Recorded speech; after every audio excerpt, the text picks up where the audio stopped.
Alrighty, I think we can get started. Hello, everybody. Hopefully everything is working and everything is sounding okay. Welcome back to Media of the Month Club. This is our December live stream. We're here at the end of the year. Oh my goodness gracious. I see Tom Curmudgeon Media is here in the chat over on Twitch. Hello, hello. A couple folks trickling in here on YouTube. Hello, everybody. Welcome. Oh my goodness, I'm so excited to talk to you all today. First of all, if there are any technical issues, if there are any sound issues, if there are any glitching or anything like that, please let me know. I'm actually on a brand new machine today. I got a brand new PC for Christmas this year. Shout out to my mom for offering to pay for half of it, and shout out to Costco for having some good deals this year. Yeah, Toon is here in the chat. Hello, hello. You've been exposed to so much media this year. Yeah, me too. I'm excited to talk about all of my favorites from the year. I want to hear from all of you what your favorites from the year are. I do have some time dedicated like towards the end to talk about like specifically things from other people, but you know, if things come up or if you have things you want to share, you know, just go ahead and drop them in the chat. I might not get to them right away, but I will get to them. It's very exciting to see all of you all here today at the end of the year. It's been a wild year. Please forgive me. I have not eaten breakfast yet, so I'm going to shove this granola bar into my face really quick. But as I do that, please tell me how all of you all are doing today. How was everyone's holiday? How is everyone's December going so far? How are you preparing for the new year? Do you guys have any plans for the new year? Do you have any New Year's resolutions that you are planning on for 2026? Please let me know in the chat. I would love to hear from you all while I eat my breakfast.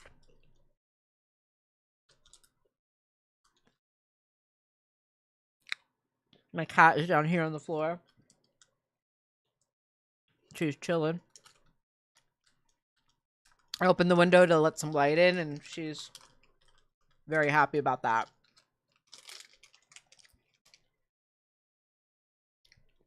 Toon says, I've passed the point where it's peak excitement, but I'm excited for what I'm planning for the new year. Nice, nice. Yeah, I guess it's already past Christmas already. But that's exciting. It's always nice to have plans for the new year.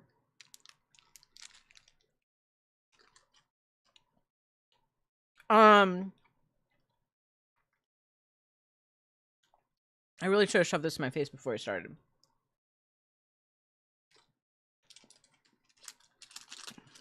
My year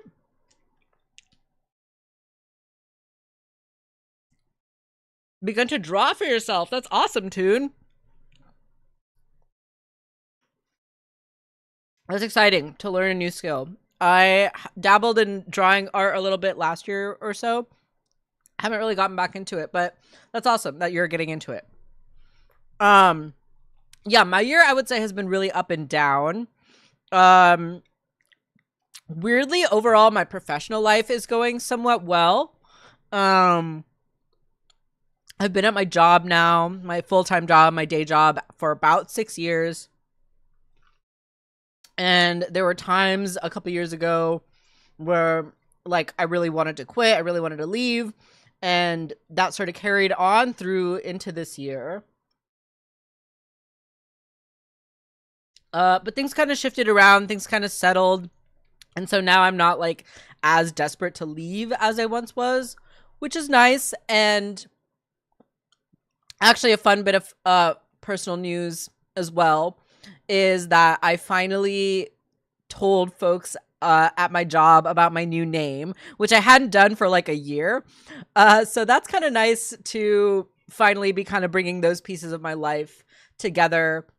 As my therapist said, the word integration is the word for that. So that's been exciting and a little nerve-wracking, but scary. That's good about your work. Yeah, thanks, Tom. It's been kind of scary, but mostly I've been met with support so far. I've only told like my immediate department so far. I haven't like told the rest of the organization yet, but so far I've been met with a lot of support, which is nice, and I'm excited to kind of see that coming together. So work's been going okay, but like, yeah, personal stuff I would say has been kind of up and down. You know, I briefly mentioned that I've been in therapy.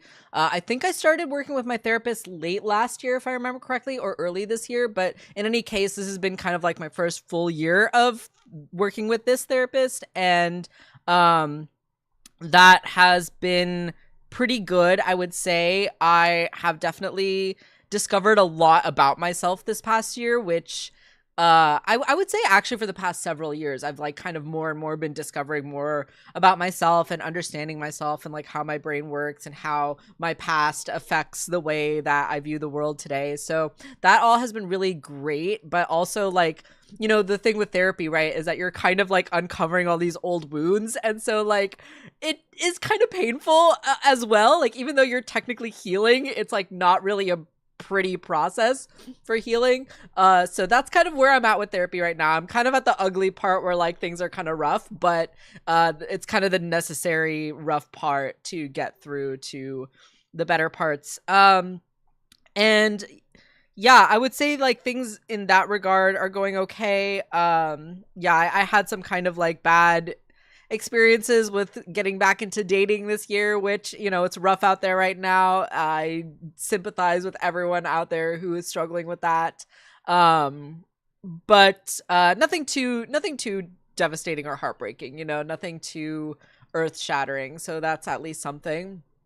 I will say it has been a really rough year, and particularly a really rough month, I would say, for trans people in the United States. I just kind of want to acknowledge this because it's kind of an odd place for me specifically because, you know, I live in California. I am very lucky. I'm very blessed. I'm very privileged. I have full acknowledgement of all of the blessings that I have by living where I live and having the protections that I do. You know, part of why I felt so confident coming out at work is because in California, we do have legal protections against discrimination in the workplace in regards to gender, which is not a place or not a rule, not a law necessarily that exists in all 50 states. So I'm extremely grateful to live in California to be able to come out at my workplace and not fear that is going to be the reason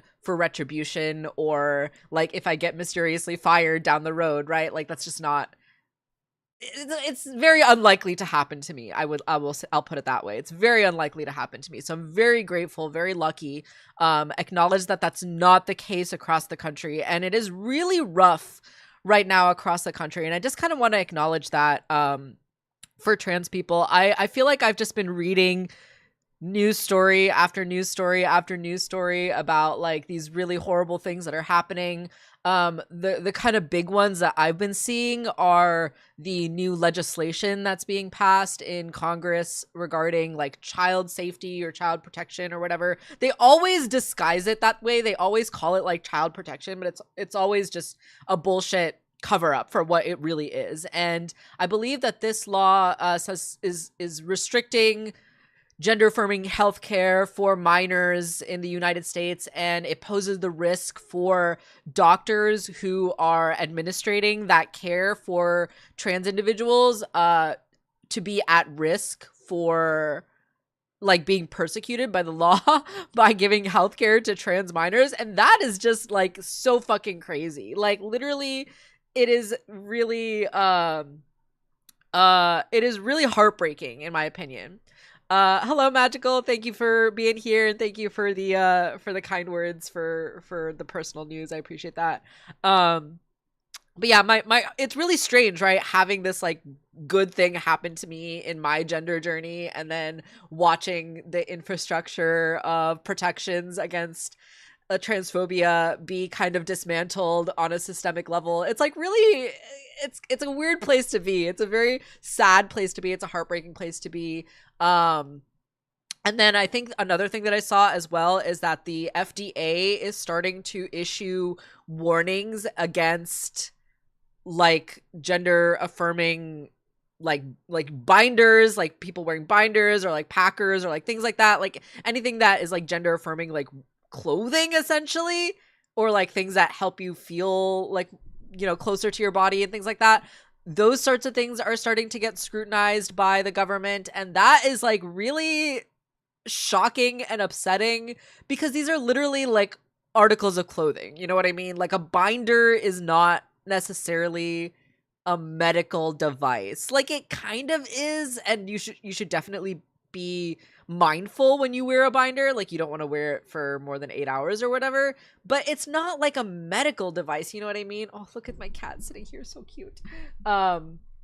It's not like a medical device, you know what I mean? So it's really upsetting to see these additional restrictions and these warnings being sent out to companies who are trying to provide these products to trans people, you know what I mean? Magical says, it sounds like we're going backwards in a country that's supposed to be welcoming to everyone's. Absolutely. It's really, really upsetting. And then another news story that I saw recently. Hello, Deepika. Hello. Welcome. Thanks for joining. Sorry you're in the bummer portion of the stream right now. Another story that I saw, which was really upsetting, was this grad student. I want to say it's the University of Oklahoma. It's something with an O, and I apologize for not getting the exact university name. Actually, I'm going to look this up because I am genuinely, I want to get this right. Trans professor. Oklahoma, yes. At University of Oklahoma. Let's see here.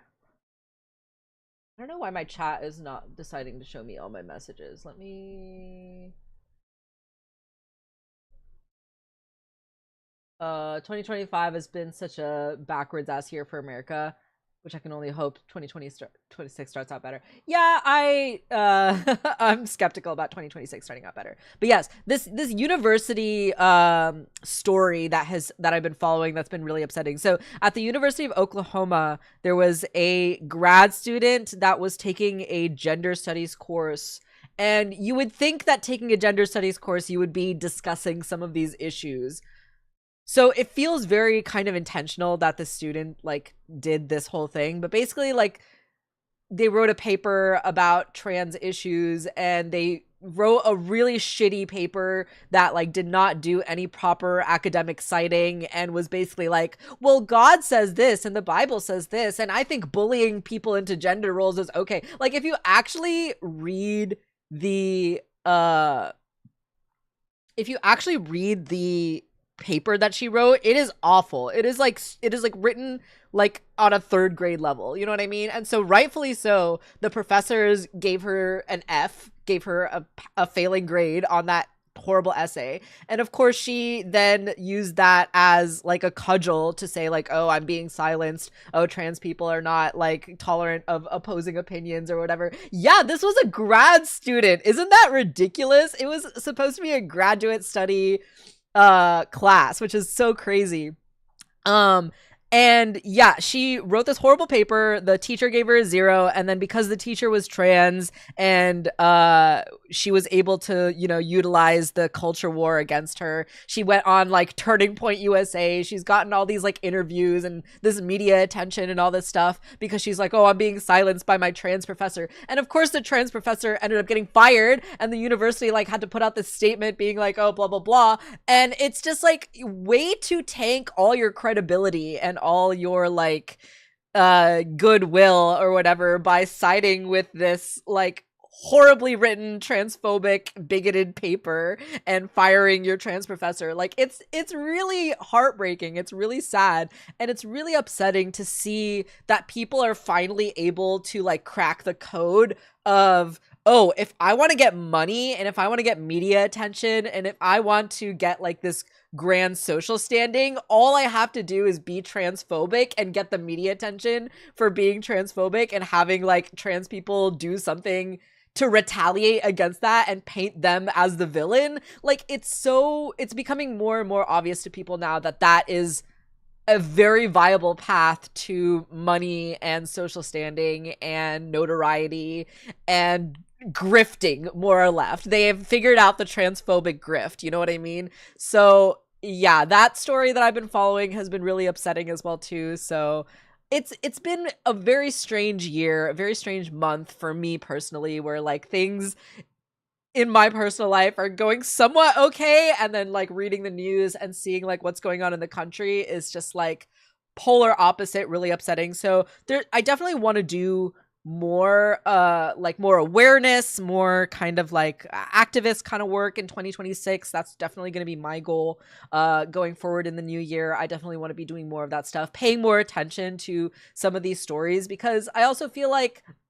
who else is paying attention to this stuff if not other trans people? You know what I mean? Like, I really appreciate like my cis viewers and all of you guys who pay attention to this sort of stuff. But yeah, yes, I agree with you, Deepika. It's so BS. It's so upsetting. It's so tiring. So it's rough out there right now. If you are a trans person, if you are a trans young person in particular who is struggling right now and is feeling really scared about like all these laws and all of this national attack that's essentially happening against trans people, if you are in that position, if you are feeling scared and alone right now, I just want to reiterate that it really is not going to be like this forever. At the same time that there are all these attacks, there is also more support, more resources, more visibility, more community, I would say. So I really encourage everyone to look into their local communities, find what resources are available to you, even if they're not like official resources. There's like r/trans DIY on Reddit that you can go to if you're looking for how to access hormones outside of the medical system and all of that. So there's definitely options. There's definitely not zero hope out there, despite how bleak and rough it is right now. I just want to emphasize that there are people out there to support you. It's not going to be forever. I know like when I first came out, I was not able to get on hormones right away. And so I had to kind of go through a period of struggling at the beginning as well. And it sucks. It's not fun. And it's really, really disorienting time, but it doesn't have to be forever. And once you are an adult, things become so much easier. So my heart really breaks for you, and my heart goes out to you if you're a trans young person that's struggling right now with everything. But yes, just want to reiterate that there is support out there despite everything. There is a community out there for you. And once you are an adult, it really does not have to be forever. Things do get so much easier once you become an adult. So just hang in there, please. You are so worth it. You are so important and so loved. So please hang in there for the sake of all of us. I really appreciate all of you if you're watching today. Yes, agree, Magical. Just hearing the news makes me really mad. Toon says, you're definitely making me more aware of these things. I vaguely heard about these. Yeah, definitely want to be spreading awareness for all these things. Because I think they're really important to pay attention to. So yeah, and also like if you live in the US in a district where your congressperson like voted for this bill to restrict healthcare for trans minors, like please call them out and try to speak up for the marginalized people in your community. I really can't emphasize that enough. Anyway, I want to go ahead and wrap up the bummer section of the stream and move on for today. We're here today to talk about my favorite media of 2025. I would love to hear some of your favorite media of 2025. So I do have a little presentation for today. So I'm going to go ahead and get this going. Let me see if I can move my chat there. Let me see if I can pull up my presentation here. Let me go ahead and let's fix this setting. Properties. Let's see here. There we go. All right, here we go. I apologize if I miss your chat messages. My chat window really only wants to show me a small portion of your message for some reason. Where do I even begin with my favorites of the year, man? Yeah, well, let me go ahead and begin. Yes. Okay, Tom, this is so true. Excited for this one particularly because half of it is because of me. No, honestly though, I'm gonna be going through some of these medias and being like, well, this one was recommended to me by Tom. So yes, definitely you are going to be shouted out a lot during this stream. So here's my picks of the year. Welcome everyone to December's Media of the Month stream. Let's go ahead and get this show on the road. First, I do want to talk about music. This was a really music heavy year for me. So technically I did start a second channel earlier this year and I only think I uploaded like one video to it, but one video that I uploaded and that I just wanted to talk about a little bit more was this year was my first year in many years that I did not use Spotify or mostly avoided streaming platforms. I used YouTube Music a little bit, but mostly avoided streaming platforms when it came to listening to music. I listened to so many CDs this year. I checked out so many CDs from the library this year, and I've listened to so much more music this year than I have in like the past 4 years combined. I want to say I checked out so many great albums this year. I really had a hard time narrowing it down to some of my like absolute favorites. I narrowed it down to like 12. So here's just my top 3. Here are my top 3 albums for the year. So no one should be surprised that Radiohead is, of course, on this list, and I spared you all by only including one Radiohead album on my list. But In Rainbows easily was my most listened to album this year. I went through a really hardcore phase in like the spring and the summer of just like listening to this album on repeat. I was like so surprised with how obsessed I was with this album. It's just so good. The songs on it are so incredible and so listenable. I will say it's not my favorite Radiohead album of all time, but I will say I think it's the most listenable radio album of all time. Like that's the thing with Radiohead, and something that I actually genuinely love about them is that I love so much of their music for like different reasons and for different moods and for different feelings and for different occasions, you know what I mean? So like when I want to like sit and like listen to an album in its entirety from beginning to end and kind of go through a journey with that experience, In Rainbows is not necessarily my number one pick when it comes to Radiohead albums. No worries, Deepika. Have fun walking the dog. Take care. Thanks for stopping by. But yeah, Radiohead, I would say this album is the most listenable. It's the most like easy to listen to. It's one of their more accessible albums, I would say as well too. Some of their other ones tend to be a bit more like experimental, but this one I think it has a nice balance of experimental and like just kind of like that indie music rock early 2000s kind of vibe. You know what I mean? Like it just has that sort of like coat of paint on it, I would say. But very distinctly Radiohead. Still these really awesome experimental like chord progressions, rhythm patterns, this really cool like 15 drum beat on the opening song, 15 step. Weird Fishes is just like one of the best songs of all time. It is beautiful and incredibly arranged and just so emotionally compelling. And Reckoner, I would also say, is like probably in my top 3 Radiohead songs. It kind of like takes the number 1 spot every once in a while. Reckoner is also a song that I started to learn how to play on guitar.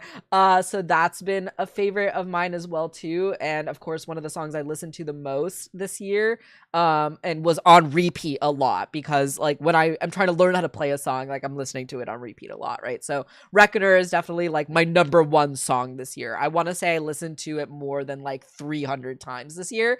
Like I have a music streaming software on my computer that does keep track of how many listens I listen to, and I want to say for Reckoner it's like over 100 or something like that, but that's only the number of times I listen to it on my computer. I also listen to it on my MP3 player. I also listen to it on my CD in my car, and I also listened to the In Rainbows from the Basement live recording that's on YouTube, which is just a stunning performance. It's so good. Some of the songs of In Rainbows I actually like the from the basement version better than the album version, like House of Cards, Videotape, yeah,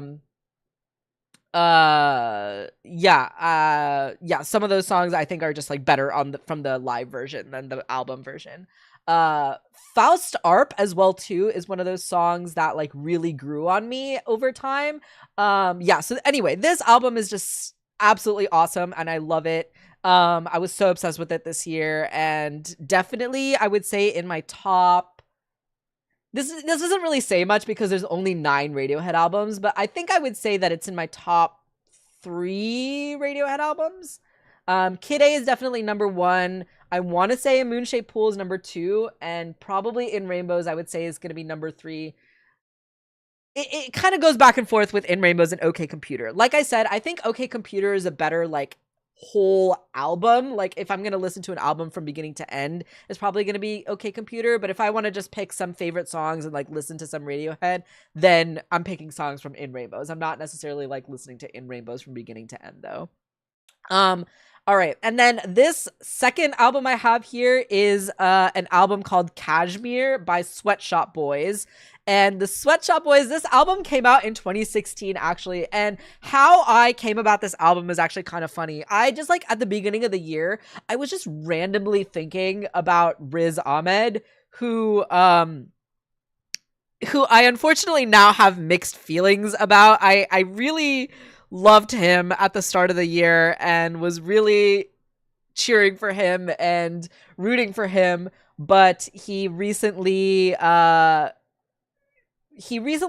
cast in the Harry Potter audiobook, like full, I guess they're doing a Harry Potter like full cast audiobook, which is just like, why are we doing this again? Why are we doing, I mean, I know why, but like, you know what I'm saying.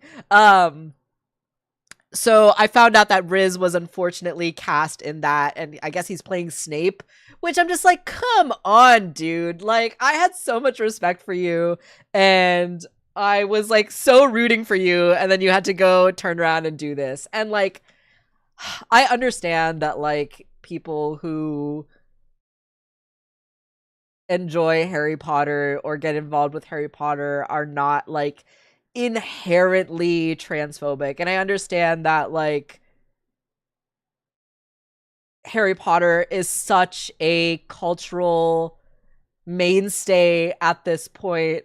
But yeah, exactly, Tom. British actors just gotta make that money for that turf. They just gotta. They can't let it go. Yeah, there's a full cast audiobook. I know. They really just can't help themselves. So that was really disappointing to see. So I was just like, come on, man. Riz, I was rooting for you so hard. Especially after, how are you gonna freaking be in Nimona of all movies and then go work for a transphobe? Like, are you kidding me? I loved him in Nimona so much, and this was like so it's like, I don't know, actors don't like read the scripts of the movies they're in, you know what I mean? They like just sort of say their lines and go about their day. But I mean, if you actually like understood Nimona, man, like maybe you wouldn't have gone and taken this Harry Potter gig. I don't know. But yeah. Yeah, no, tune, exactly. The separate the art from the artist argument does not work when you are actively enriching the person, and especially with someone like Riz Ahmed, who has so much cultural like influence and so much like say when it comes to these sorts of issues. Like he is directly enriching J.K. Rowling by participating in this project. Like if you are taking money, if you are actively aiding in this project, like, I'm sorry, I have no sympathy for you. You are actively enabling and embedding the worst of the transphobes in the UK right now, and I can't look past that. And as much as I loved this album and as much as I loved the songs, I really can't separate it that way. I really can't separate the art from the artist that way. So, you know, apologies that I always have to have some sort of caveat with the media that I love so much, but that's just the freaking way of the world these days, isn't it? I always have to have some stipulation. But regardless of how I feel about Riz Ahmed, regardless of how I feel about the Harry Potter audiobook, I did genuinely love this album. I do genuinely think that this was a great hip hop album. I remembered just like at the beginning of the year, like, oh yeah, Riz Ahmed, I really like his work. And I vaguely remember that he had a hip hop career, and he did some music back in the day. So I got kind of curious and started looking into it. Yeah, exactly, too. And people being like, "Oh, the series meant so much to me." It's like, okay, yes, I can agree with that, but also like trans people's lives are more important than your nostalgia. Like that's just there's no really argument to be made there, at least in my opinion, right? Like trans people and their lives are always going to be more important to me than that sort of feeling of, oh, I want to keep enjoying that media from my childhood or whatever.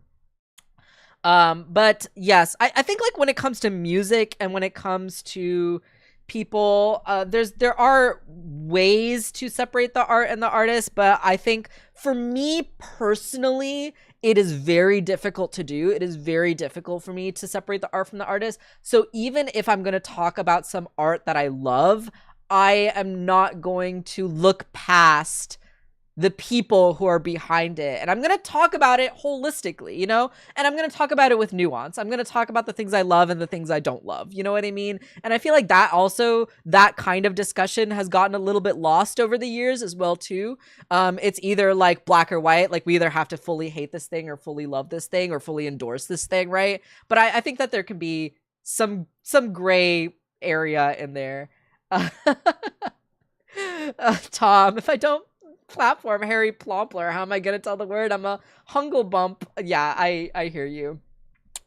Anyway, enough about Harry Potter. I want to talk about this album. This album was so awesome and so fun and so great. A really awesome mix of like really like fun, upbeat, like kind of goofier songs, sillier songs, and also like some very real, down to earth poetry as well in some of these songs as well too. You're a Rasenglonk, Tom. That's very typical of you. That's very stereotypical of you. Um, One of my favorite tracks from this album is a song called "Shoes Off," and yeah, so this album also too, like, so Riz Ahmed and his partner Heems, who is an Indian American rapper in the United States who lives in New York, and so the two of them decided to collaborate on this album. So they formed Sweatshop Boys together and did this hip hop album, and it's a very beautiful cultural exploration about like being brown in Western countries, like for Riz in particular being like Pakistani British, and for Heems being Indian American, and the experiences that they have as well. Like, so the song Shoes Off, which is probably one of my favorites from the album, it's about like how when you go to these places of worship, right? When you go to the temple, when you go to the mosque, you're taking your shoes off. But then also like when you go to the airport and you're being profiled for being brown, you're taking your shoes off. And it's kind of a fun intersection of how this singular experience echoes the values and experiences of brown people, both in like positive and negative ways. And it's also just a really catchy song. There's a little shout out to like fuck the IDF in that song, which is fun. And again, this album came out in 2016, so like, you know, that they've been calling out like this Islamophobia and in the atrocities in Israel like for decades, right? For many years at this point. So yeah, I really love this album despite my evolving feelings about Riz Ahmed. I listened to the hell out of this album, and it's just still super fun and catchy. So I still recommend it. Still think it's great. And then this number 3 album I have here is Circles from Mac Miller. I admittedly only became familiar with Mac Miller after his passing. I didn't really listen to too much of his music before he passed away. And then when I heard about the news of his passing, I was like so heartbroken because he was so young. He was like 26 or 27 or something like that. He was very young and unfortunately passed from an accidental overdose. And when I found his music, when I listened to his music, it was so unique and so emotionally resonant to me. Like he he raps about yeah, very, very sad. Very sad. Agree with that, Tom. It's really tragic what happened. He has such a unique sound. Yeah, exactly, Tom. Unique vocal sound. He has this kind of like very slow, like almost vocal fry, low,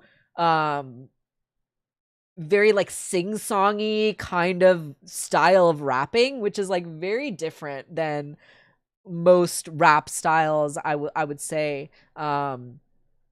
And the instrumentals are just astounding. And it's very sad what happened to him, and he obviously sang and rapped a lot about addiction, about dealing with fame, about dealing with the expectations of other people, and depression and all of those mental health issues, and all of those I feel like really resonate with me. And this album, Circles, was his first posthumous album that came out, and I listened to it for the first time this year, and man, is it an amazing album. I mean, obviously Good Grief, from the single from that album, is so emotional, so astounding, so beautiful, so catchy as well too. I remember when I went and watched the music video for that song. It's kind of like this weird, like animated, I don't know how to describe it. It's like this psychedelic, like animated, like trip basically that you go on, and it has these kind of like cutout, it's not actual stop motion, but it kind of looks like stop motion, where it has like these cut out like pieces of paper that are like being animated on the screen, and there's obviously like these photos and clips of Mac Miller from back when he was alive. And when I first watched that music video, I cried so much. There's like something about it that's just like so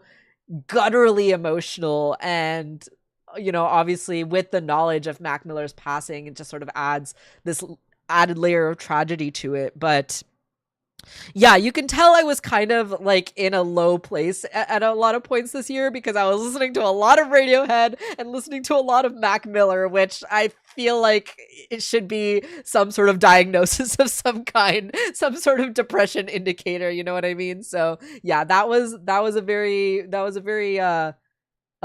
depressing year for me music wise, but absolutely loved this album, and cannot talk enough praise for it.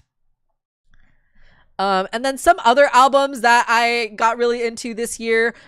Mezzanine from Massive Attack. I actually first discovered this album last year. I talked about it a little bit in the last Radiohead stream, because there's one track on this album that I think sounds a little bit similar to that Radiohead song from that album. And I think it was like an inspiration for that track. But yeah, this album, I was listening to it last year, listening to it still this year. It is still such a great album, and such a classic when it comes to trip hop, such a innovation when it comes to trip hop. I want to say this was really one of the forefront bands that spearheaded the psychedelic hip hop genre, and this album I think just holds up so well. The production on it is incredible.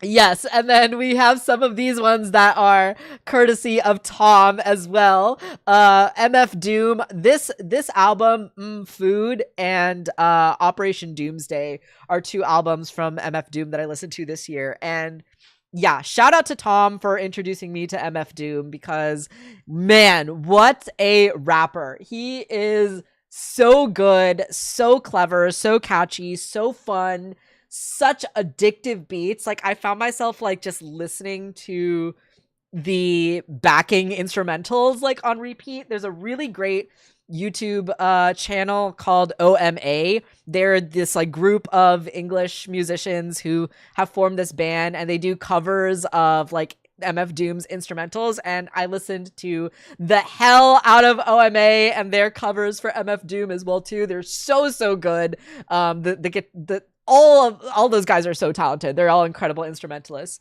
And yeah, this album, like the poetry in the lyrics, the like double, triple, quadruple entendre, it's just like, it's so clever and it's so well done. And there really just is not hip hop like this being made anymore, in my opinion. Like, it's so also like unique to that 90s kind of style and sound. I love how he like integrates this like fictional persona, and you know, he has like these little skits and these clips from like Doctor Doom and like all these cartoons and stuff that are like woven into the album as well too, which is just so fun and just like creates this like very unique soundscape. Yeah, I really can't praise MF Doom and this album enough. It's just like so cool.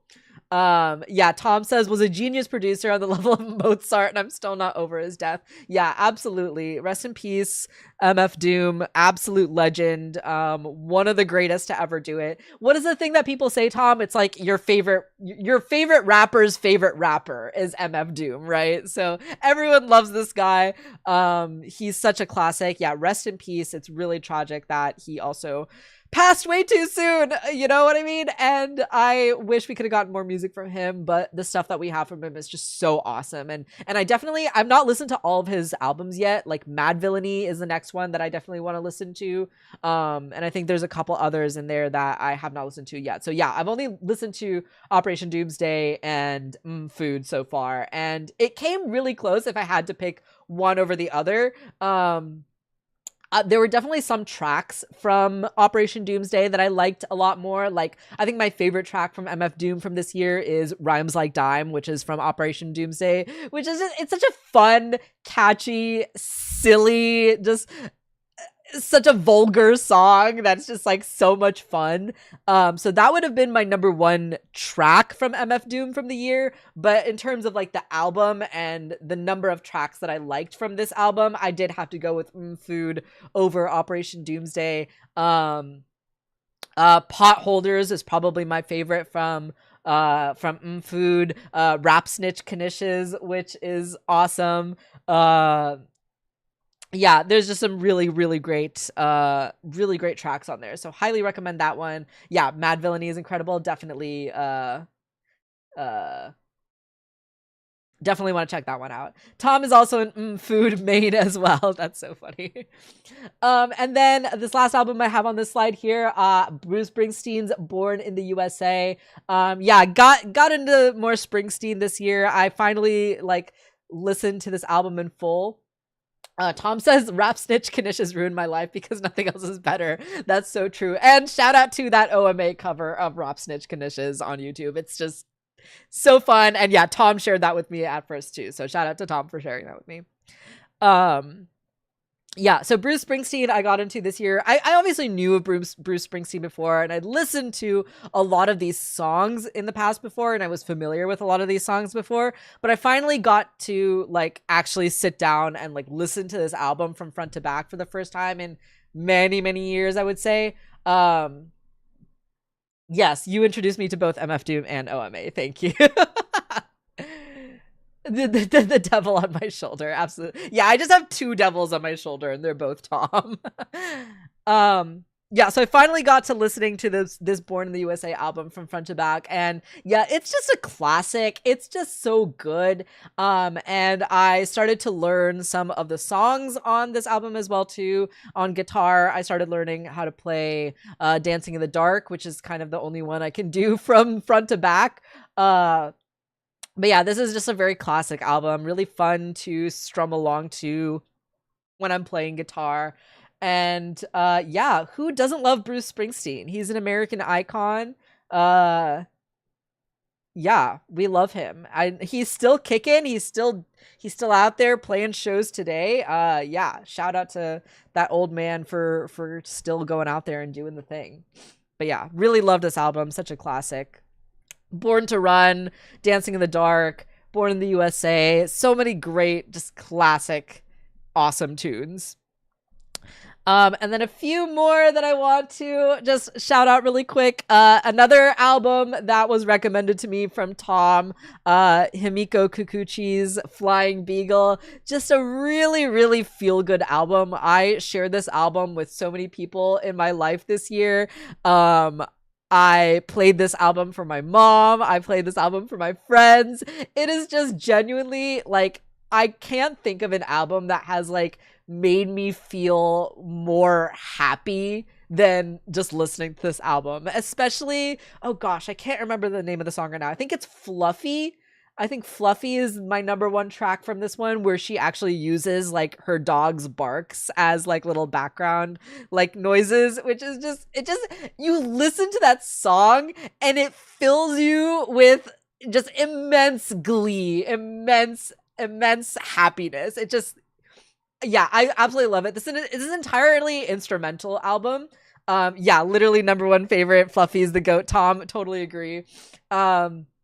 Yeah, Tune, highly recommend this album if you're interested in Japanese fusion instrumental jazz with just, yeah, this will just make you feel so happy. I love this album so much. It's just like, if I needed a pick-me-up, if I needed something to lift my mood, I put on this album. It's just so cute and so good. It's entirely all about how much this lady loves her dog, and I can't think of a better reason to create jazz. I genuinely. And then I also wanted to shout out a couple of just artists that I discovered, or this, not discovered, but a couple artists that I listened to this year, where I didn't necessarily listen to an album of theirs, but Nujabes is someone, Himiko Kikuchi is such a lovely person as well. Yeah, totally, Tom. She seems like such a sweet lady, like genuinely just like a sweet little old lady. Yeah, genuinely, she seems so great. But yeah, Nujabes is an artist that I discovered this year. I was actually kind of looking specifically. Earlier this year, I was working on a project for a friend of mine where I was like creating a playlist, and I wanted to add some like instrumental kind of like intermissions to the playlist. And so I was looking specifically for kind of like more melancholy, like hip hop beats, and Nujabes was like exactly what fit the bill for me. And then of course I like went through a bunch of his songs and just listened to so many of his songs. And Nujabes unfortunately also passed away quite young. Rest in peace. Very tragic that he died so young. But he is often cited as the father of modern lo-fi music. But I actually honestly, and I feel like this is an opinion that I like have picked up as I like looked into his music, but I heard someone say that referring to him as the father of lo-fi is honestly a little bit like diminishing towards his body of work and his talent and his greatness, because like lo-fi really was a movement, a genre that preceded him. Like, yes, exactly, Tom. It's diminutive of his impact and his style, because lo-fi came after Nujabes, and lo-fi really came about as trying to like imitate his style, and really, yeah, diminutive, as you said, Tom. It really diminishes what made his specific style so unique and so groundbreaking as well too. Like there really wasn't anything quite that sounded like what he was making. Like he was incorporating like jazz and like these different instrumentals like piano and all of that stuff. And it is also unfair to say that he was really the first to do it. Like, you know, there are obviously bands like Wu-Tang and oh gosh, why am I forgetting, Roots and oh gosh, why am I forgetting the guys who did All Time Low? Tribe Called Quest. Thank you for no one. My brain just reminding me. Tribe Called Quest. You know, obviously there's lots of these other bands that incorporated like jazz and piano and all these other elements into hip hop, and so that is actually where like Nujabes really drew his inspiration from. Right? It's mostly this fusion of hip hop and soft jazz, kind of, right? Yes, exactly what Tom is saying in the chat here. His propensity for reaching through multiple generations of jazz and the same jazz standard to create something new. Yeah, absolutely. I think he was the one who was kind of able to connect these dots of these multiple genres and invent something from the ground up that created this like new genre of hip hop.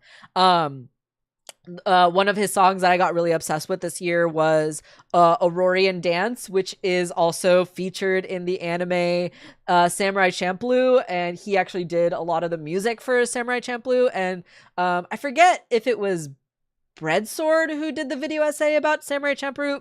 Please remind me, Tom, who did that amazing video essay about Samurai Champloo that I watched. No, it was Internet Pit Stop, wasn't it?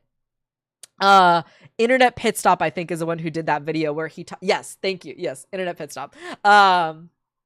Where he did that video about talking about Samurai Champloo and how the themes of like mixing cultures was very much complemented by the music, which is also of this theme of mixing cultures of like black hip hop and jazz and Japanese fusion, and you know, creating something new from that, and bringing people together from that, right? So yeah, shout out to Samurai Champloo and Nujabes and the entire soundtrack. I still have to watch that anime. I have not actually watched it yet, but I did watch that Internet Pit Stop video, and it's fantastic. And Nujabes' music is fantastic and really a groundbreaking musician for the genre. Oh yes, we did watch a few episodes together. That's right, Tom. I do remember. Yeah. It's really good. Absolutely agree. Yeah, so shout out to Nujabes. Really great musician. Rest in peace. Gone too soon. We deserved more and better from him.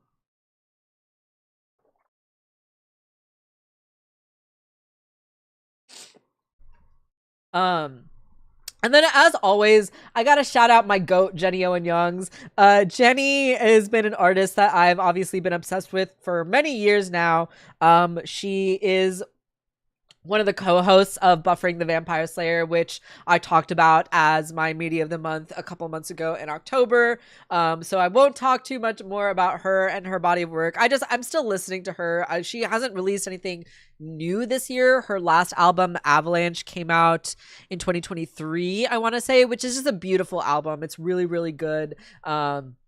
Just really touching and beautiful. And she's one of my favorite songwriters, especially when it comes to lyrics. I think like she has some absolute poetry in her lyrics, really emotionally resonant, and really beautiful stuff. And of course, she does a lot of my favorite Buffering the Vampire Slayer songs, which I'm still endlessly listening to even after all these years.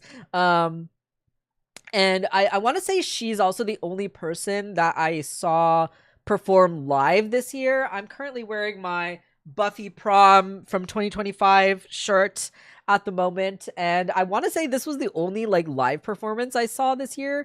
I really didn't feel that compelled to go out to see that many concerts this year. But yes, I saw Jenny obviously at Buffy Prom along with a few other folks, and yeah, she's just always been a favorite of mine. I always want to support also queer musicians and songwriters, so yeah, I love her. She's my fave. Shout out to the goat, Jenny Owen Youngs. She's always been a favorite of mine, so definitely want to shout her out there.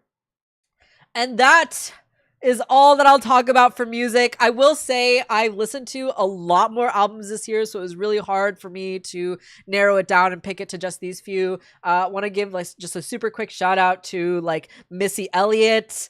I already mentioned like Wu-Tang and some of these other like hip hop albums that I listened to as well. I went on a really like deep dive for like 90s hip hop this over the summer. I want to say the spring summer I listened to like a lot of 90s hip hop, a lot of older stuff. Missy Elliott, Wu-Tang, Slick Rick was one of them too.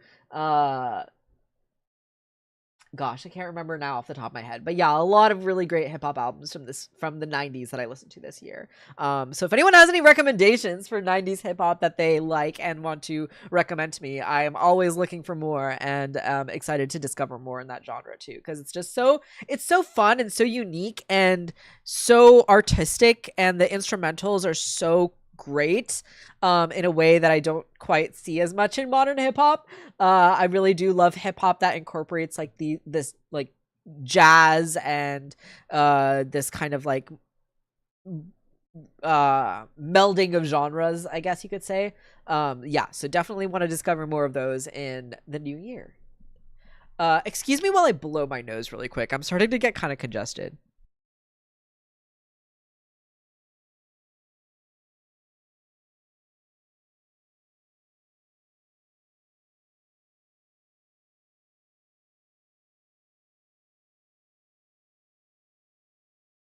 Okay. Ugh, excuse me. Alrighty, moving right along. I do want to just give a period of time dedicated just to Dropout. I watched a lot of Dropout this year. For those of you who are unfamiliar with Dropout.tv, they are an independent comedy streaming platform that formerly was known as College Humor, and of course now is Dropout, and they are their own streaming platform. And I've talked about Dropout a lot already, so if you're not familiar at this point, what are you doing? Go check them out. Last year for my 30th birthday, I did my like game changer themed party and all that stuff. And there were some real standouts in the Dropout world this year. First of all, I really want to shout out Cloudward Ho, which is their Dimension 20 season that came out this year. Yeah, absolutely recommend Dropout too, and especially if you want to support independent creators. They are like one of the best to do it. They take such good care of their cast and crew. They're so openly progressive and so intentional when it comes to supporting and showcasing diverse talent. Like they have so many queer comedians and so many like creators of color, so many Black creators that they have like every episode. So yeah, I cannot recommend them enough. They're so great. So yeah, Cloudward Ho was their Dimension 20 season. That was my absolute fave from this year. I almost did this as its own Media of the Month stream because there's genuinely so much that I love about it that I could talk about. This one, it's kind of like a steampunk adventure themed D&D setting. So they're all kind of playing like inventors or like these familiar tropes, right? Like one of them is like a gunslinger, one of them is like a pirate, right? Like those kind of things. So it's a lot of these fun familiar tropes, but done in a very refreshing, original, new way. And the world building was also like so much fun for the season. These kind of like extra dimensional worlds that they're like traveling in between, and the fantasy elements that are incorporated into all of that are so good. Tom says you prefer picking up over dropping out. All right, whatever. The storytelling, I want to say, was really good in this season too. Obviously with Brennan and his typical anti-capitalist, anti-colonialist themes are still present in this season as well too, especially with that, that adventure colonialist like trope, right? Like, oh, we're gonna go into this brand new undiscovered world, and we are going to be the ones to discover it, even though there's already like a life living there and all that stuff, right? Like a lot of those themes are in the story as well too. Manifest Destiny, yeah, exactly, Tom. The characters are all so fun. I really love, especially like Allie's character. They're playing this like young girl who's like the grandchild of this famous professor explorer who has gone missing, and the rest of the cast are like her old crew that have to like go find her. So it's like really fun. Like there's a bunch of old people, and then like Allie's character is like this young person, and Murph's character is also one of my favorites from the like just Dimension 20 in general. Maxwell Gotch, he's like the grandson of the rich man who used to be the proprietor and fund all the adventures, and so he's like, oh, I want to like restart the adventures, and so he ends up like joining them and is this kind of like stuck up rich boy who has the secret alter ego where he actually loves to box, and gentleman fisting is what he calls it. It's really fun. And then Lou's character also I really loved so much. He plays this he's like one of the retired adventurers who has now become an author, and he's like writing children's books that are based off of their adventures. And you know, he's now retired but has to like come back out of retirement for this one last adventure, all that good stuff, right? And also, I just want to say, I think Emily Axford is one of the most beautiful women alive. I genuinely think she's so beautiful and so pretty, and she has some stunning looks this season as well too. There were moments where I was like legitimately distracted about what was going on in the story because I just like could not stop staring at Emily's face. I'm just like, you are just too pretty for me to pay attention to anything that's going on right now. So yeah, absolutely loved this season so much. It's definitely one of my favorite like D&D actual play stories I think that's out there right now.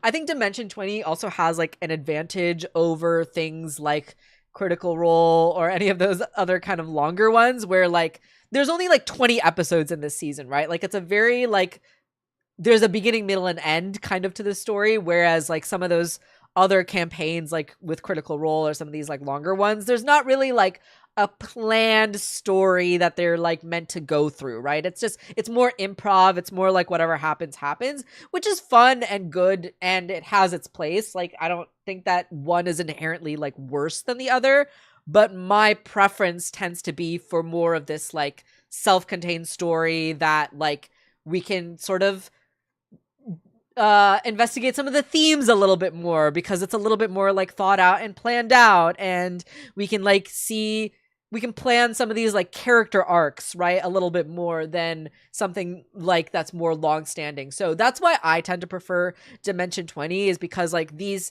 tighter formats tend to lend themselves more to the story elements that I personally find compelling, like, you know, thematic world building and character arcs that tie into the story and all that good stuff, right? So yeah, love Dimension 20. Cloudward Ho was absolutely a favorite season of mine from the year and from ever. I absolutely loved it. Yeah, definitely that in terms of that sort of pacing, for sure. Sorry, I am only able to see part of your chat messages for some reason. Let me move this window down here. Yeah, agreed in terms of that sort of pacing. This is what you said. Yes, totally. Okay. Yeah, and then another I'll move on over to the right here and talk about this season of Game Changer. This season of Game Changer, like, they really are so great about going bigger and better and just upping the production every season, upping the stakes every season, making even more elaborate games every season. And this season was no exception. They really did their best to top themselves, as they do each and every season. Hopefully my thing is showing properly. I don't know why. Oh no, never mind. Sorry, I was getting distracted. Yeah, and so I really want to shout out 2 episodes in particular from this season of Game Changer. First one is the season premiere, which felt like a season finale, but it was called 1 Year Later. And basically, like, the 3 comedians, they were given a set of 12 challenges, and then they were basically just said, you have a year to complete all these challenges, go forth and do your thing, and then in a year we will come back and film the results. And especially with Jacob Wysocki, Vic Michaelis, and Lou Wilson, who are all 3 comedians who are absolutely astounding at committing to the bit. They really went above and beyond for some of these challenges that were just so ridiculous and so funny. Like Jacob doing his own little like travel show segment where he buried a cardboard cutout of Sam like deep in an underground mine, like an abandoned underground mine. So funny. Lou Wilson painting his car to be a Joker themed car was just that kind of commitment to the bit is just so next level. The fact that he like moved into a new neighborhood, the fact that like Jimmy Kimmel, who is his boss at his day job, called out his Joker themed car. Yeah, just so ridiculous, so funny. Was absolutely one of my favorite game changer bits like of all time. Just Lou's Joker themed car, so funny. And just like Vic's whole unhinged, like, I'm refusing to play by the rules, I'm gonna like twist this prompt as much as I can kind of energy throughout the entire episode was just so fun to watch, so hilarious. They're all three of them are just so brilliant and so funny. And that was just such a fun, awesome, epic episode to kick off the season with. And then of course the season finale, which was like a total surprise on Sam himself, whereas, you know, Sam usually is the host of the show and he comes up with the surprise for the contestants. This time Brennan and a bunch of the crew came up with this whole elaborate puzzle castle maze and a bunch of different challenges for Sam to complete, and all the challenges were all like based off of old Game Changer episodes. So there were like lots of callbacks, lots of like reimagined puzzles from previous games, and obviously like it just took so much effort and team effort from many cast members, many crew members. I watched the behind the scenes for that episode too, and it's just like the amount of work and coordination that went into it, right? Like they had to literally like hide financial budgetary expenses from Sam in order to keep it a surprise. And I'm just like, wow, the fact that they like went through all of that just to do this, you know, twist on an episode was just so fun. It really felt like a series finale in a lot of ways. But obviously, you know, they'll be continuing with season 8 with the next season. But yeah, this just felt like such an epic end to the season, and it's so fun to see the reverse and see Sam get played on for once instead of him playing the other contestants. So yeah, this season of Game Changer was absolutely one of my favorites. These 2 episodes in particular like really stood out to me. Fantastic season. So huge congrats to all of the Dropout team for a great season. Really excited for season 8. I know they're already filming, so really excited for that. And excuse me while I blow my nose again. Ugh. Yeah, Game Changer is definitely the fan favorite, one of the best things on the platform. And then I want to talk about these 2 specials. So Dropout, they started doing this thing where they call it like Dropout Presents, where they're basically like one-off like comedy specials. Like if a comedian is doing like a stand-up show and it's like their 1 hour like stand-up performance, right? They will like film that, produce that, and release it on Dropout. And so Demi Adejuyigbe is going to do One Backflip, is a show that Demi has been performing for like a few years now, I want to say.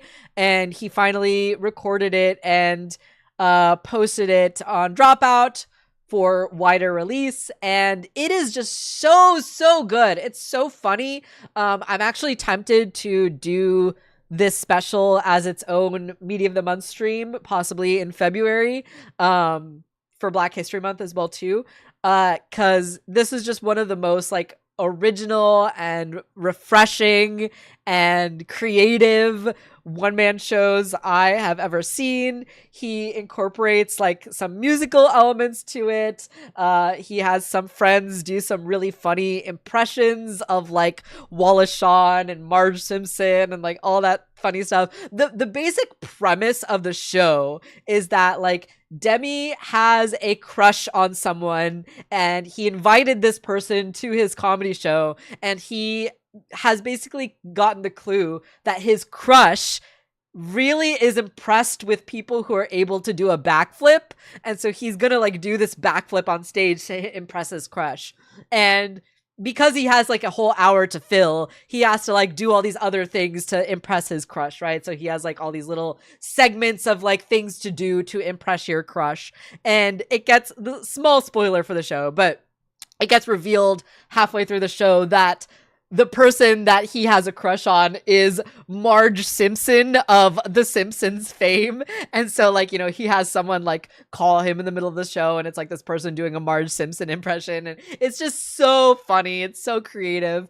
And does he actually do the backflip or not? That I will not spoil for you and leave you to actually watch the show yourself if you are curious about whether he successfully does the backflip or not. So highly recommend that one. It is so funny and so good. Also, if you watched The Good Place at all, I think you will really like Demi's special, because Demi was actually a writer on The Good Place. And so I feel like a lot of his humor is kind of, it's along that same vein, you know what I mean? It's a little kooky, it's a little out there, but it's very original and refreshing in my opinion. And yeah, Demi, I've been following him for so many years now, actually. If you guys ever watched the videos that he did back in the day where he used to like do a little dance and lip sync to the Earth, Wind and Fire song September. So like every September 21st, he would like release this little like music video, and every year it got like more and more elaborate and like crazy.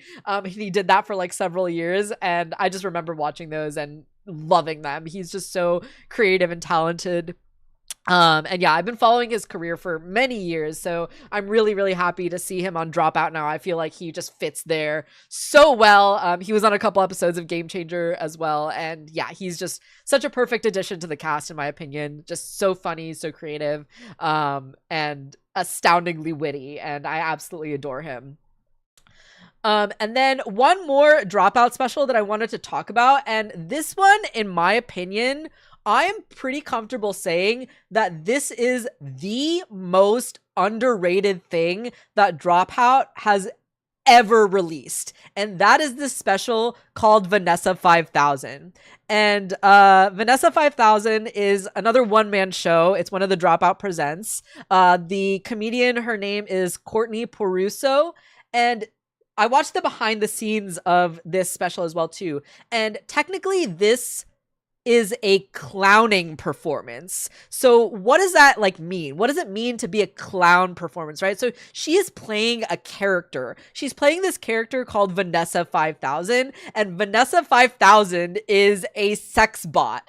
And this special is kind of given in a style of like a TED Talk, or like one of those like tech presentations that you'll see from like CEOs giving like a demonstration of their like new product or whatever. That's kind of the style of this comedy special, but it's like showing off this like sex bot product called Vanessa 5000, right? So it's her doing this impression of like a robot. And so she's doing like this robot voice and these like physicality, like robot mannerisms.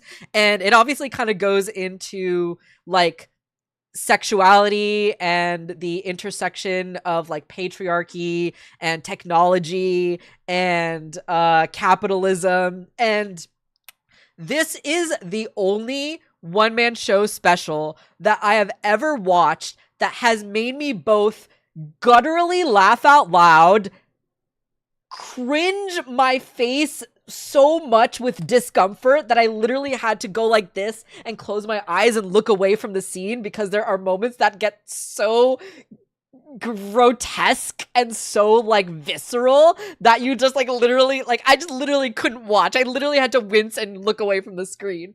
And I also literally cried, like literally streams of tears down my face at one of the moments towards the end of the special. I will give a tiny spoiler and say that there is a Radiohead themed moment towards the end of the special, which is of course the point in time where I was absolutely sobbing, which is a little bit of a cheat code for me. Like, you want to get me to cry, yeah, just play a Radiohead song, that'll freaking do it, you know what I mean? But genuinely, I was so blown away when I watched this. It was so good, and I'm so excited because I feel like I am going to get a chance to actually watch this live because I did a quick Google search for this and found out that Courtney Peruso is actually going to be doing this show at Sketchfest in San Francisco. So I'm going to try to snag tickets to that, because if I can see this live, like, I would be so thrilled, because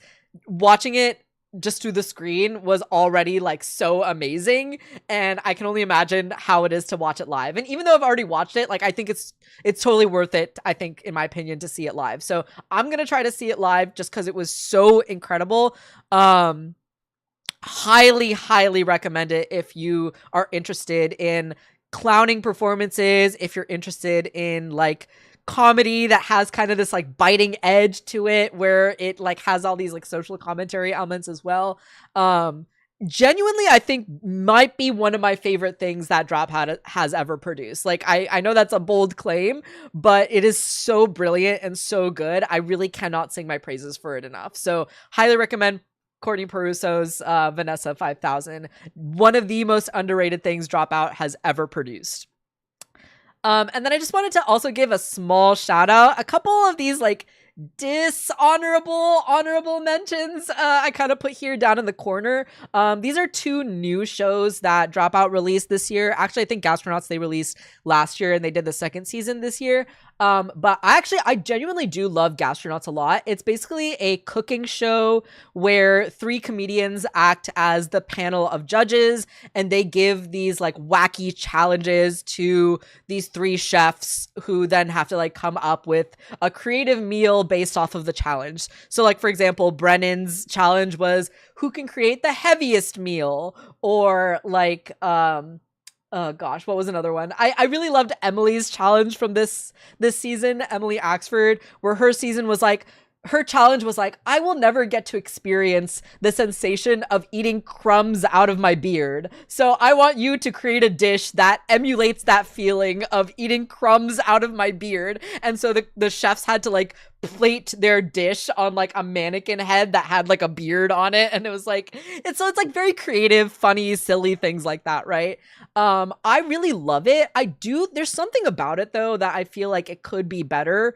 The episodes are like kind of hit or miss. It really depends on who the panel of guests are, the judges, who the comedians are, that really determine whether or not I love the episode. The chefs are always awesome though. They're always like so talented, and I am not good at cooking whatsoever. So to watch them come up with this like creative magical thing in under 30 minutes is always such an astounding magic show to watch. And I also watched Jordan's behind the scene little vlog video that she did on her YouTube channel, where she kind of did a day in the production behind the scenes of what it takes to film an episode of Gastronauts. And it is an elaborate production, let me tell you. So really big shout out to the crew for putting that show and producing that show, because yeah, it is an elaborate show with especially all these moving pieces, all the chefs, all the food in the kitchen, and all these like they have to film this like offset, I want to say too, because there's like not enough space on their like lot to be able to film it. So yeah, it's an elaborate production. So I really want to give kudos to Dropout in general for upping their production this year, and for creating these new shows, and for trying these new things, and coming up with these creative, unique ideas that make them stand out, right, in the streaming landscape. You know, why they are an independent streamer creating all original content, and they're still able to stand out and compete against these like larger platforms, right? So I think like them coming up with new shows and these creative ideas is a big part of that. And then Crowd Control was a really hit or miss show for me this season. They only did this first season that came out this year. It is based off of an episode of Game Changer that they did this season as well too, which I love that episode with Gianmarco Cerezi, and Josh Johnson and Pat Akuri as the three comedians that were on the panel for that one. And so they decided to spin off that episode and do it as its own show called Crowd Control. And it's very hit or miss, in my opinion. There are parts of it that are hard to watch, that are not that funny. But I wanted to give it a little shout out in general because I loved that first episode of the Game Changer episode. There was clearly a lot of love put into it by the cast and crew, like in the behind the scenes episode that they did for that, they talked about how much they like built the set and like recreated this like speakeasy, you know, open mic night kind of vibe, and it's really well done. So like I wanted to acknowledge that and see and share how much like I appreciate how much work and thought went into that. But I really hope that they fix some of the kinks for crowd control for the next season. I really want it to do well. I want it to do better. I think Jacques is a very charismatic host, and I think like sometimes he is kind of given a bad hand, and it's hard to like make good comedy and make a good episode with what he's given. So I want to see it do well. I want to see it become more successful. But right now it's just not quite there yet, and I wanted to just acknowledge that. So yeah, that was my little Dropout recap for the year. So many great things from Dropout this year that I didn't even mention. VIP has its second season, which is going awesome. Make Some Noise right now is in its season going on, which is always a great time. So much fun. Yeah, Moday's Slumber Party I think was last year, but that was also a fun one. So yeah, lots of really great Dropout stuff from this year. Love supporting my independent creators. Best $5 a month that I spend on media, hands down, bar none. Yes, my little recap. Alrighty. And then speaking of online media and all of that good stuff, I did want to just do also a quick shout out to some YouTube channels and podcasts that I particularly enjoyed this year. This is not an all-encompassing list. Okay, full disclosure, I made this PowerPoint presentation at like 1 a.m. last night, so I really had to kind of finish this at the last minute. So I definitely missed a lot of favorites and a lot of things that I did not include on here. But yeah, John Film is on here. Yeah, so my number one YouTube channel this year, and it's very funny, you know, everyone got their little YouTube recaps this year. Drawfee was easily my number one channel. Another recommendation from Tom, actually. Tom is the one who introduced me to Drawfee. And just to show how much I watched Drawfee this year, from my YouTube recap, hold on, let me do it this way. From my YouTube recap, I was in their top 3% of Drawfee viewers, and I watched 358 of their videos this year. So that is how much I freaking watched Drawfee. And I will admit as well too that I watched a lot of Drawfee like as I fell asleep. So like I would turn on a video like as I was falling asleep and then just like let it play as I like fell asleep at night. So that's probably where a lot of those watch time hours came from. But I also did just genuinely watch a lot of Drawfee this year. I watched a lot of their older videos and kind of just like had it on in the background. I watched a lot of their like stream VODs. Wait, are Jason and Julie ... question mark? So Karina Farrick, Nathan Yaffe, Jacob Andrews, and Julia Le Petit, and their editor David, who I actually don't know his last name, but their last name. The 5 of them comprise of Drawfee, and they basically do these funny little art challenges every week where someone will kind of give them a challenge and they do some funny art drawings, and they also like talk as they're drawing, and so they like make jokes, and they're very silly, they're very funny. Nathan was actually also on an episode of Game Changer last year, which was really fun. And Karina used to be an animator and now does Drawfee. Jacob and Julia also used to work for College Humor and did a bunch of art and comics and stuff for them, and so now Drawfee has gone independent as of a couple years ago, I want to say. Rumtilius the Third, yes, that's right. Yeah, so the 4 of them make Drawfee, and they're just so fun. They're so fun to watch. They're so funny. They have permanently ruined my vocabulary and the way that I talk. They just talk in very silly ways. And you know, if I'm gonna be totally honest with you guys, I have such a big crush on Jacob. I know that he's married to Julia, and I know that they have a full-ass child together, but just let me have my harmless little crush, okay? He's just so handsome, and he's so funny, and he's so gender, and I really just love him, and I enjoy watching him. Leave me alone, okay? I just love him. He's just a very beautiful man. What is Tom saying? Is Lady gay, or who do you know this man? Yeah, exactly. So yeah, shout out to Drawfee, my #1 channel from the year. Jack Films is also another one I've been watching a little bit more of this year. I watched him a little bit more back in the day, and then slowly sort of started watching more of him again this year, just because he's been popping up in my recommended. One of my favorite things about Jack Films is he really reminds me of those old school, like 2010s era YouTube channels where they have a sort of like insider language within their own fan base, where there's like these inside jokes, these like recurring bits that the comments and whatnot will always like sort of repeat. And because like a lot of his content as well too is like user submitted stuff, like his Yesterday I Asked You series and stuff like that, it's like taking a prompt and, you know, having the audience submit answers and then like showcasing those answers right in the video.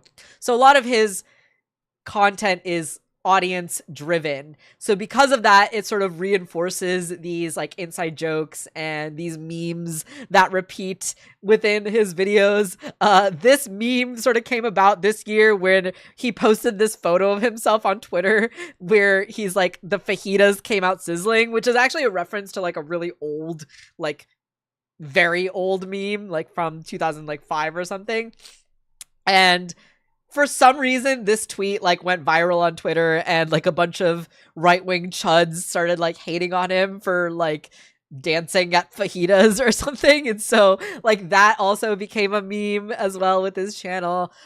He has this little like animated program called ReactBot, which he had like an animator program and make for him, and it's basically like a glorified Magic 8 Ball, where he has this like little animated version of himself called ReactBot that has like 300 plus lines randomly programmed into it. And so whenever he like presses a button, ReactBot will like say one of the random lines, and it's just funny. They're just like meme lines that like are never relevant to what they're talking about, but it's just funny. It's very creative. It's a very unique thing. And I also, one thing I really appreciate about Jack Films is that he's very like anti-content theft. He's very like yes, he made ReactBot to prove that reactors are basically like not adding anything unique to their reaction content, right? So he's very like against like low effort, lazy reaction content that essentially is content theft.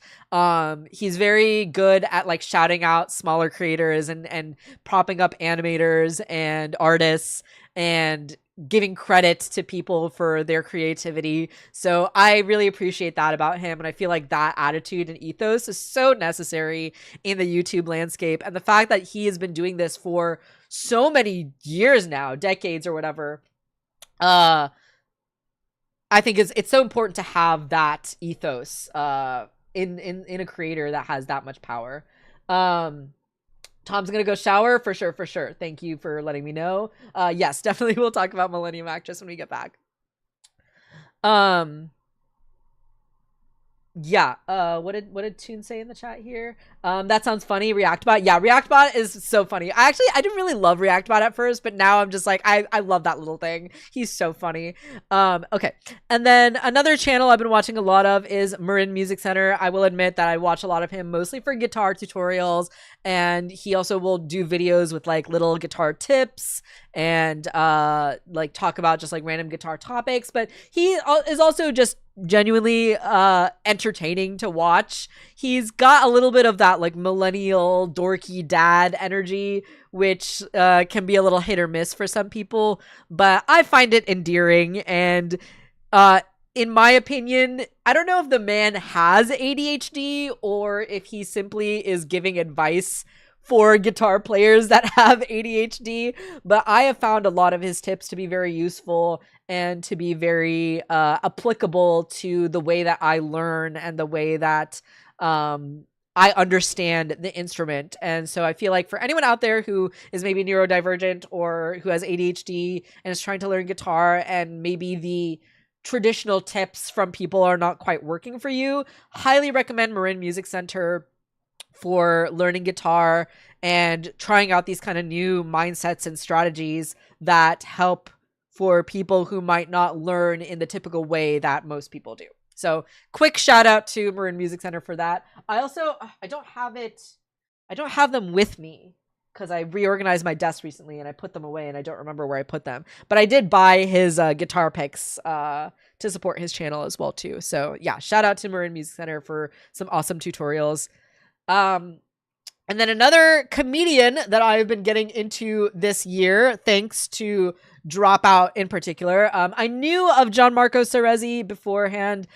He has been really good about like posting clips on YouTube, Instagram, TikTok. So I've seen a lot of his like crowd work clips in the past before and always thought he was really funny. But then once he was featured on the crowd control episode of Game Changer, I started more closely following his comedy and his career and just the content that he posts.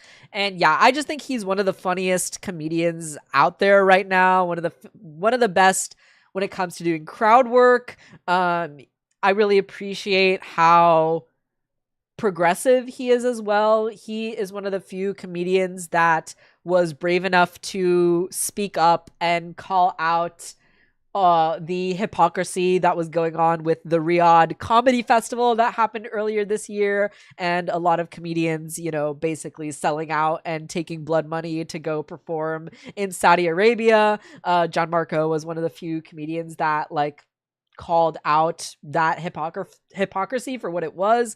So I really appreciate that integrity. He's one of the few comedians I've seen who has made like jokes about trans people that are not transphobic, which you know, seems to be a hard thing for comedians to do these days. Oh. Excuse me, I don't know why my congestion keeps coming back. Yeah, so very pro trans, pro whatever comedian, which we love to see. We love to see people who don't punch down. And yeah, I just think he's genuinely just very funny and witty, and he does edgy humor for sure. Like he definitely does darker and edgier humor, but it's never like punching down. It's never like offensive, which I really appreciate. And then one more YouTube channel that I've been getting into this year is a channel called Perfect Person. And this is like a podcast that I've been listening to this year. And I started getting into it because he's had a couple guests on there that like are Dropout cast members. So like I decided to like check them out, and then thought that they were so fun and such a great concept for a podcast that I just sort of started listening to more episodes, started watching more episodes.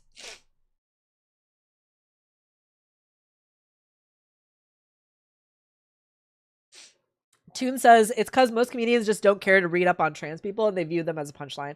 Yeah, absolutely. 100%. Right. So that's why I appreciate comedians like Gianmarco or other comedians that, you know, actually have like trans friends or are familiar enough with the community that they can like actually make jokes that are funny. You know what I mean? But yeah, so Perfect Person, the concept of the show is basically it's a call-in advice show. So people will call in and they will leave a voice message and like ask for advice on a dilemma that they're dealing with, right? So they're like, hey, my roommate is like doing this weird thing and I don't know how to get them to stop. Or, hey, my boyfriend's mom, you know, I found out that I was accidentally charging my boyfriend's mom's credit card on my DoorDash orders. Like, what should I do to tell her? Like, very kind of low stakes, kind of funnier, sillier, everyday problems. But every so often, like, they do get kind of like deeper and more serious as well too.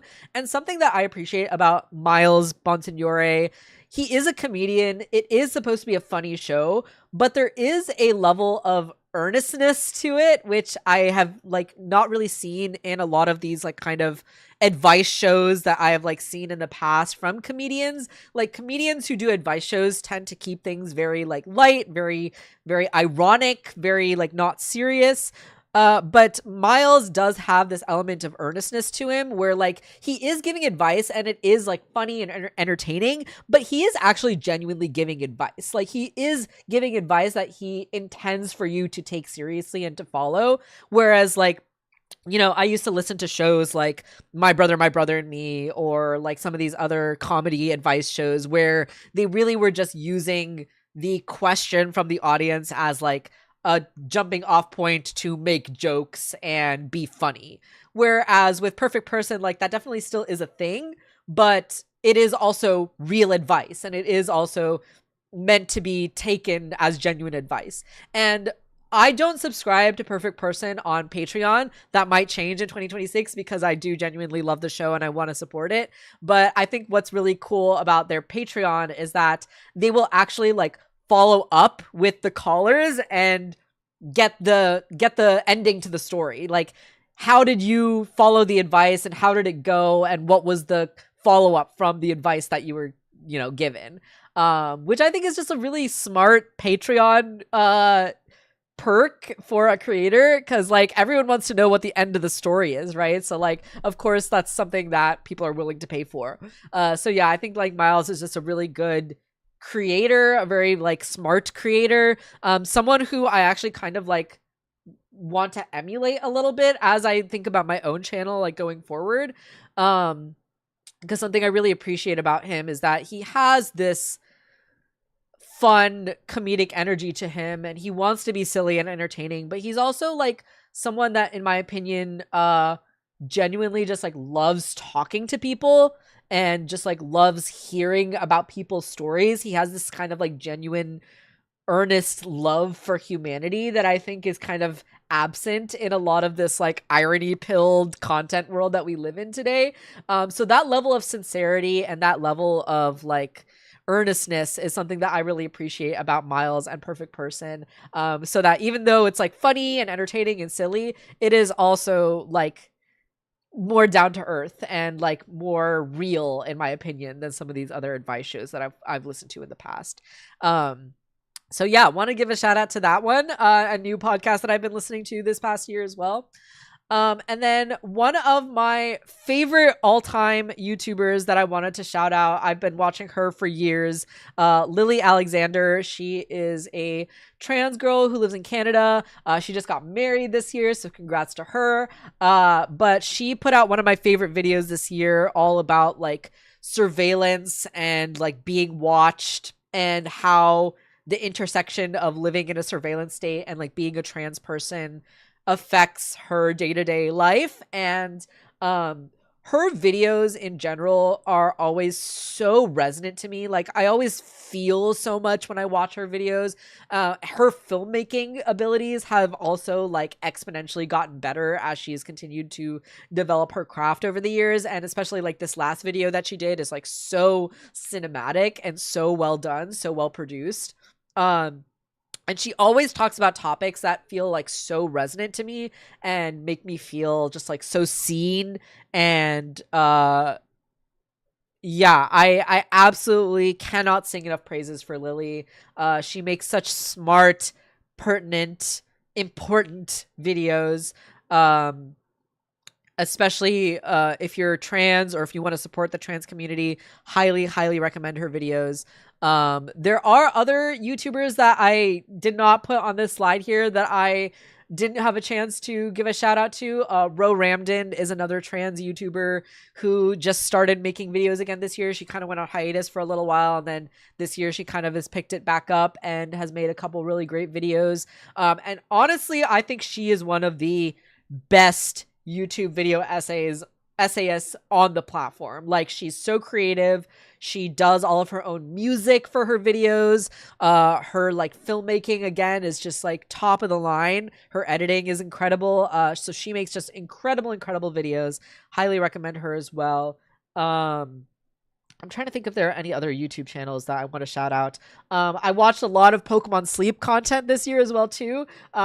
If you want to check out some of the channels, check out my August Media of the Month stream where I shouted out a few Pokemon Sleep YouTubers. I watched a lot of music channels this year as well too. Yeah, so a lot of channels that quite did not make this list, this top 6 list that I had here, but and of course, Buffering the Vampire Slayer, the podcast, which I talked about in my October Media of the Month Club stream. So I won't reiterate that one again too. But obviously one of my favorite podcasts of the last several years that I absolutely adore and will be a fan of until I die. So shout outs to them. Yeah, so these are probably my top YouTube channels, my top favorites from the year. Something I did notice as I was looking at this list, though, I definitely need to look into more creators of color. This is a very white list of creators that I have on the screen here. Literally only Karina is the person of color on the screen here out of all these people. I definitely do watch other creators of color that I did not make it onto this list, but not as much. So definitely want to look into more creators this next year and support more creators of color and also support more people who are doing more content about animation and getting more involved with that world as well too. So lots to look forward to in the new year, but these were just some of my faves that I wanted to shout out really quick. I do want to move on, but I do need to use the restroom really quick. So please, forgive me for pausing for a moment. I'm going to take a really quick break, but I will be right back after a brief moment. Thank you for your patience.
Oops, I was trying to like play some music during that intermission, but I guess it did not play. I'm back. Hello, hello. I had to use the restroom. I'm back though. Da, da, da, da, da. Music played. You heard the music at least? Oh, okay, cool. Okay, sounds good. Alrighty. Anyway, we are back. Okay, so yeah, those are YouTube podcasts, all that good stuff. Moving right along now. I wanted to talk about some of my favorite television programs that I watched over the year. Actually, funnily enough, don't think I really watched that much TV this year. Whereas TV, I feel like, is generally my favorite medium out of like all the stuff that I talk about. I feel like this year was a very music heavy year, right? Oh, is my mic on? Yes, it is. Okay, great. Yeah, very music heavy year for me, so I didn't watch that much television, but funnily enough, all these are animated shows that I absolutely love this year. So BoJack Horseman, yeah, Tom had to truly strong arm me into watching BoJack. I've been meaning to watch BoJack for a really long time. Yes, a lot of great shows on here. Scavenger's Reign, Common Side Effects, absolutely two of my faves from this year. Yeah, so BoJack Horseman, I had to be strong-armed into watching. I've been meaning to watch it for so long, but I was just sort of like, oh my god, it's 6 seasons, it's so long, so many episodes. But Tom finally was like, I want to watch BoJack, and you're gonna watch it with me.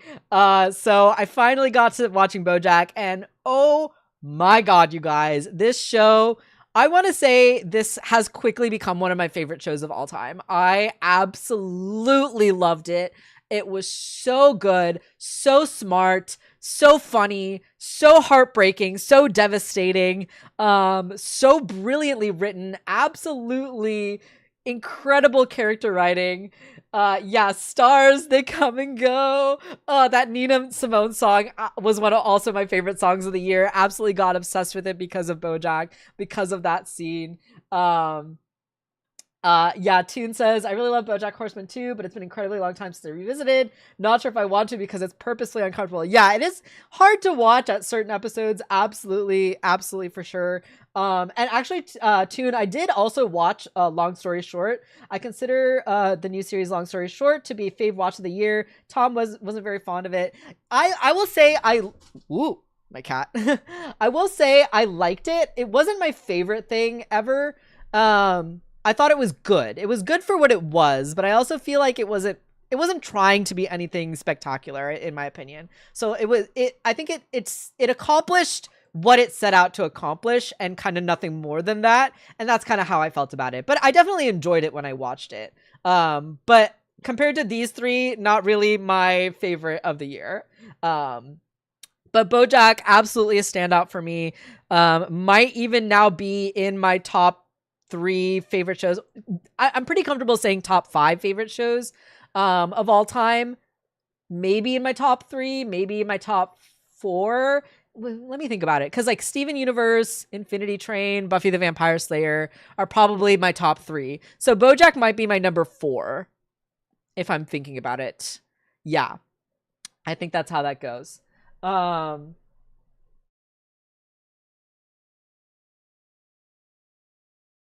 says, I have to credit Long Story Short for introducing me to my album of the year. Yeah, that had some pretty great soundtrack for Long Story Short. That's very true.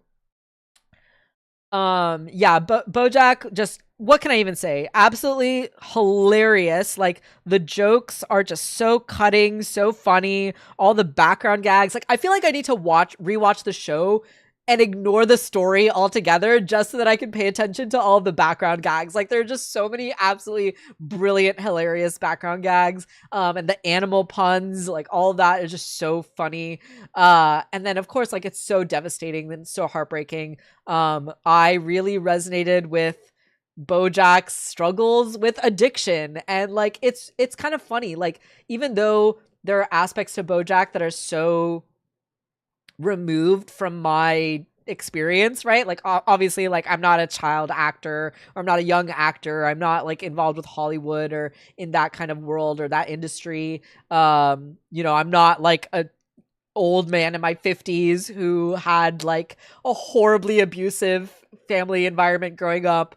So there are obviously aspects to BoJack that are very different from my life, but there are also aspects of him and why I think that he's such a compelling protagonist, despite being a protagonist that is very flawed and not a protagonist that you want to root for, or sorry, not a protagonist that you want to emulate, right? Not someone that you want to aspire to be like.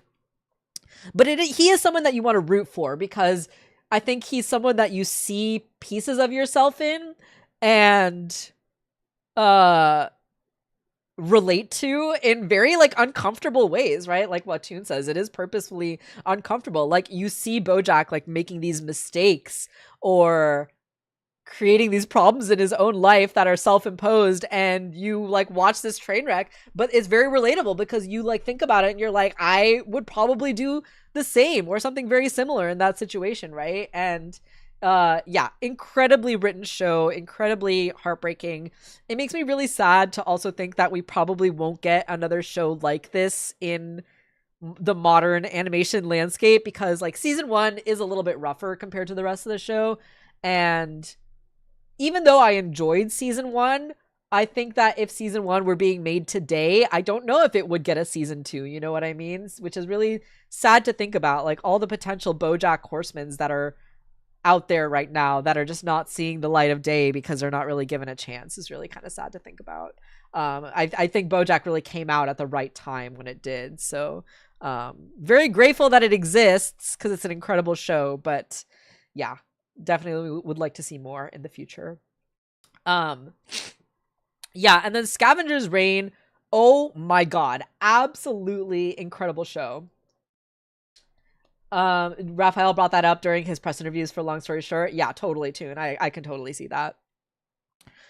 Yeah, Scavenger's Reign was an absolutely incredible show. I really cannot sing my praises for it enough. Like, stunning animation. One of the most visually beautiful shows I have ever seen. And yes, absolutely, Tom, you should shamelessly plug your Scavenger's Reign video, which is a fantastic video as well, too. Everyone go check that out if you haven't already yet. I loved it. Great video. Really also captures the beauty, the horrifying beauty of what makes Scavenger's Reign like stand out so much.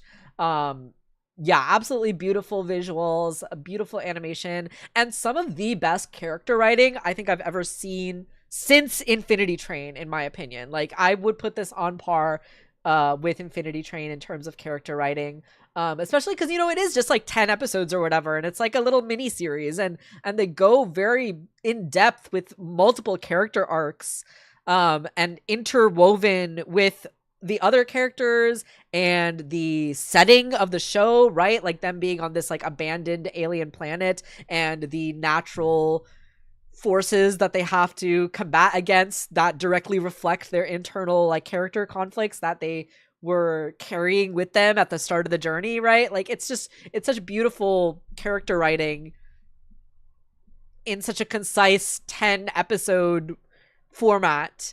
Yeah, I really cannot sing my praises for this show enough. I think it's getting a season 2 or something. I don't know. If it's not, I really hope it is, because it deserves to be made forever. It's just such a beautiful show. Toon also did a video on the show. I did not know that, Toon. I'll have to go check that out. Yeah, no, don't. It doesn't matter who you know that meme, Toon, where it's like 2 cakes or whatever, and people are like, oh no, that cake is so much bigger than mine, whereas the reality is that the audience is like, oh boy, 2 cakes, right? That's how you should feel about your video. Like, oh boy, 2 Scavenger's Reigns videos to watch. Yes, Comparison is the Thief of Joy, which was actually Gianmarco's comedy special. The name of his special that he released this year is called Thief of Joy, and yeah, I agree with that. Scavenger's Reign was declined to season 2, but that one season will never be taken away. Yeah, totally.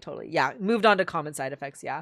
And honestly, I'm not too... I mean, like, obviously I'm sad that there's not going to be a season 2 because I want there to be more Scavenger's Reign, but season 1 was such a, like, complete, concise story that, like, you know, it didn't need a season 2. But I am very happy that we got the season that we did get. And yes, very happy that they moved on to create Common Side Effects, which is another absolutely standout show from this year. I like almost thought about making a video for this series, and I might still go back and try to do it because I have some thoughts that I think could be like kind of more deeply analyzed in this show. But obviously, right, like the show being an indictment on the American healthcare system, of this really interesting relationship between humanity and nature, I think is another theme that's explored honestly in both of these shows, both Scavenger's Reign and Common Side Effects. But obviously Common Side Effects takes place on Earth, so it is about this very like intimate relationship, this very mutually beneficial and harmful relationship that humanity has to the Earth, and the ways in which those two forces play against each other is a theme that's explored in this show, which is very interestingly done. The character writing again is just astounding. Yeah, Mike Judge is in this one too. He does a ton of different voices in Common Side Effects. Yeah, Mike Judge is I think he also helped produce it too, right? If I remember correctly. Yeah, and he plays like the CEO guy, which is such a great character. Yeah, such a brilliant, creative, original show. And I really think that the Western adult animated landscape has so much to offer, and yet these shows like don't get enough attention or marketing or viewership, and so they end up getting kind of like sabotaged in a lot of ways. So I always really love to seek out these projects whenever they come up, because I'm one of those people at this point where I'm like so burnt out and so sick of like reboots and remakes and sequels and spin-offs and bringing back things that were long gone, and nothing original is coming up anymore. So I love when something original shows up and is just so brilliant and fascinating and unique and creative, that I want to show my support to these things. I want to prop them up as much as I can, because I think that they are out there. There are these original creative stories that are out there that are increasingly more difficult to find these days, and I think that is such a shame, and why it's then becomes more important for us as consumers to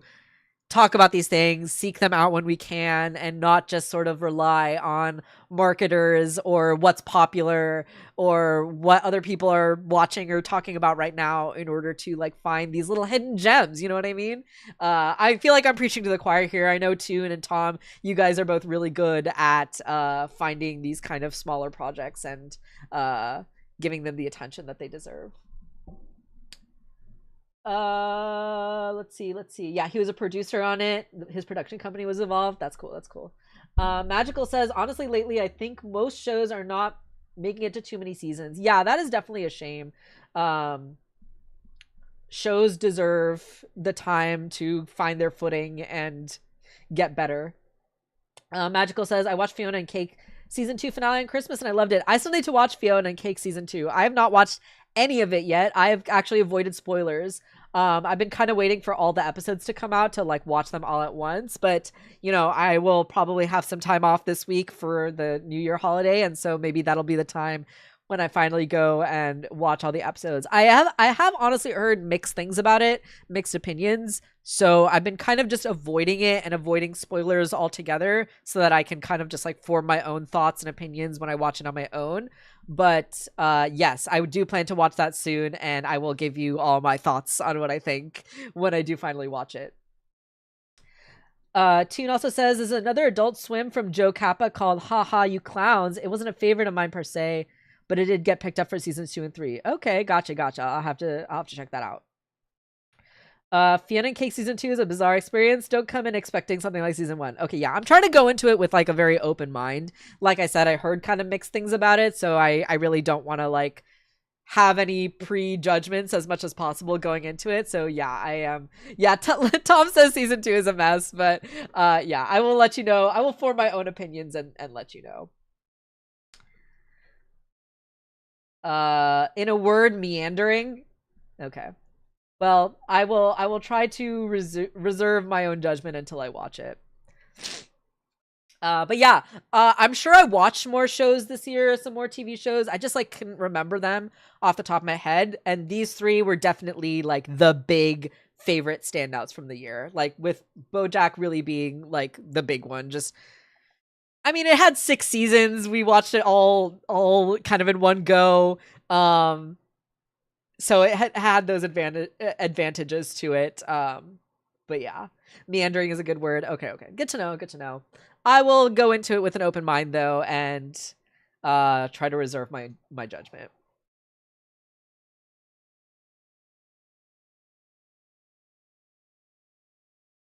Alrighty, moving along here. I want to now talk about my favorite films of the year. Ooh, Hazbin Hotel was one of your favorites too? Nice. Want to talk about my favorite 2 films of the year. Admittedly, both recommended to me by Tom. Tom, actually, we ended up watching Millennium Actress together, along with Toon as well. We watched it, all 3 of us together. I believe, Tom, it was for your birthday that we decided to watch this. And my God, what an astounding film. I was somewhat familiar with Satoshi Kon before watching this film, but I'd never watched any of his films.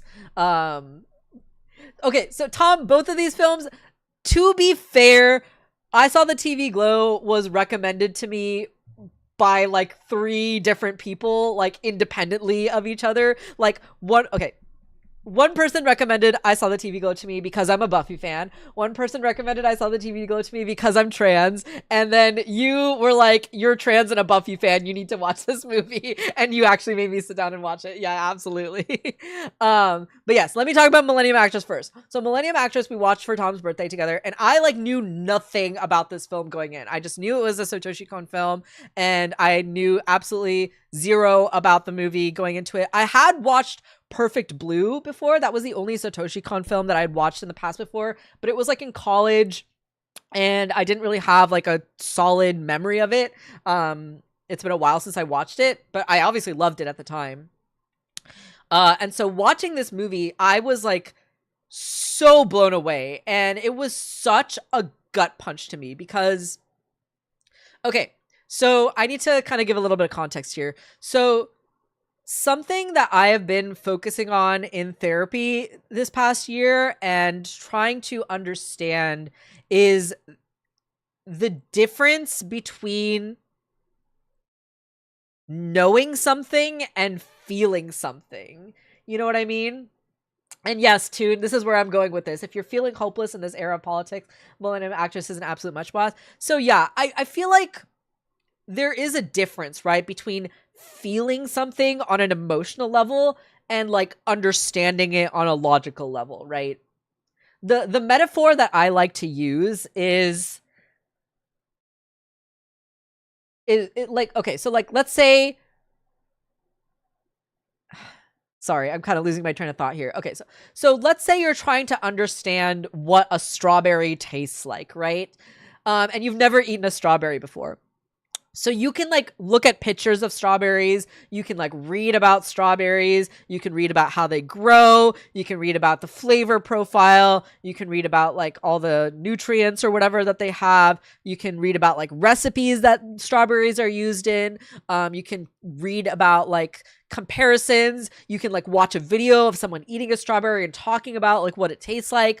But you will never actually understand on a fundamental understanding level what a strawberry tastes like until you put one in your mouth and actually feel it and experience it and understand that taste for yourself, right? So there's like a difference between the knowledge of like knowing what a strawberry tastes like and actually understanding and feeling and experiencing what a strawberry tastes like, right?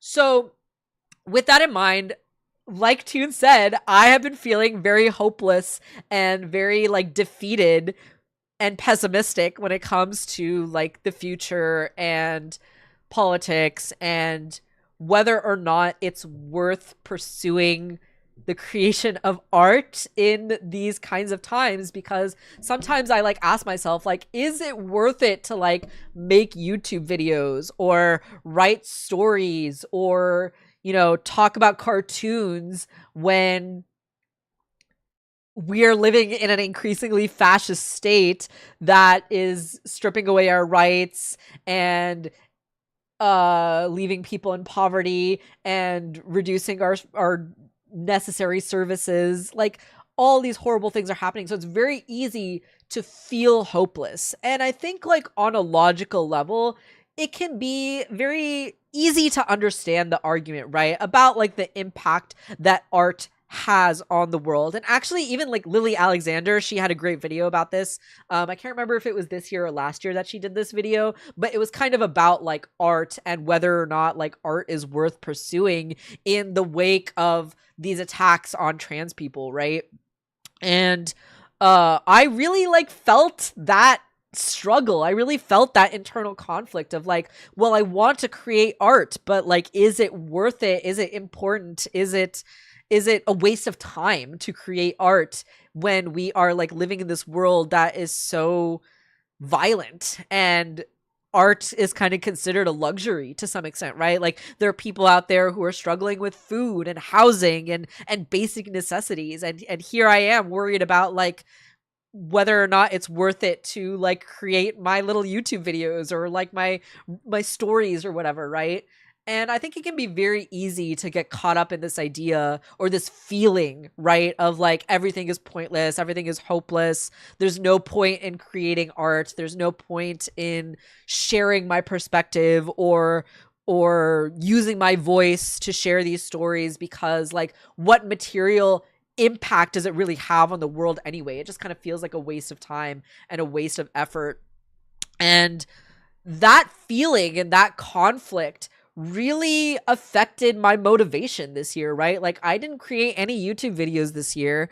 And in fact, it's been a couple of years since I made my last YouTube video essay, because there's just like this hopeless feeling of like, what's the point of pursuing this? And on a logical level, I can understand, right? Like, I can understand, and like Lily Alexander, her video kind of explores this idea, right? Of, well, even though my art is not going to be feeding someone, it's not going to help fill someone's stomach, it is going to inspire someone, it is going to create this ripple effect of change and awareness and of shifting the dialogue and shifting the culture, even if it's just like one little inch at a time, right? It does have that effect. And I think like on a logical level, it can be very hard to remember that. It can be hard to remember like, oh yeah, actually art is important and art is a worthy pursuit and does have an impact on the world. And so watching this film of Millennium Actress, where we are going through the life of this young actress who is pursuing something that feels impossible to reach, right? In the film, it's this metaphor about this man that she was fascinated with, who was a political artist who touched her deeply as a young person and then disappeared from her life. And she has now spent her entire life on a mission to find this man, but the pursuit of him being somewhat impossible, right? And so that metaphor being applicable to that feeling of pursuing art and pursuing your passions and using your voice and your platform to highlight the issues, the political issues, the problematic issues of the world, and how that does have an impact. And this film will make you feel that on a deeply emotional level. Yeah, exactly what Tom says. It has one of the most devastating third acts I've ever watched in a film. Third act reveals, and it will make you feel all of those feelings down to your very core. And I was able to get that level of understanding that goes beyond just the logical level, right? I was able to actually taste the strawberry while I was watching this movie, and the strawberry being that feeling of like hope, that feeling of like, yes, what I'm doing is important and worth it, and in the grand scheme of things it might not make any meaningful difference or make any radical change to like the bigger picture of the world, but that doesn't mean that my individual experience or that pursuit of that goal isn't important or isn't worthy, or you know, there's this line in the film that where she's basically like, yeah, but I wouldn't have done anything else, I wouldn't have pursued anything else in my life. Like, this is, the joy was in the pursuit, right? Even if I didn't get to my end goal at the end, the joy was in the pursuit. And I think that was something that was really important for me to internalize and really understand on that emotional level, to give me that momentum and that hope going forward for creating art and using my voice in that way.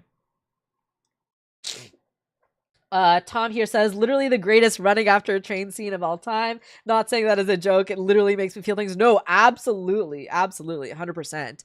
And then when she admits she can't remember what his face looks like, and I'm just crying. Yeah, it's devastating and beautiful, and I really can't speak too highly about this film. We did also end up watching, Tom and we ended up watching Tokyo Godfathers as well too, and I absolutely love that film as well. It was so brilliant and also very food for the soul kind of film. But if I had to pick one, I think Millennium Actress just barely ekes it out for just that added, like, I think the thematic relevance to my life is really what ekes this film out to me as a favorite of mine over Tokyo Godfathers. As much as I do love Hana, my beloved, absolutely 100%. I love Hana, love Tokyo Godfathers, but yeah, this film was, Millennium Actress was just a bit more thematically relevant to the internal struggle that I was actively going through with this idea of like struggling with the pursuit of art and whether or not that's a worthy pursuit. So because of just that personal relevance and resonance, why I picked that film over Tokyo Godfathers. Tune here says that Tokyo Godfathers is a Christmas staple for me. Yeah, absolutely. It's definitely going to become a Christmas staple for me as well too. Absolutely brilliant, beautiful, touching film. Yeah, absolutely adore it.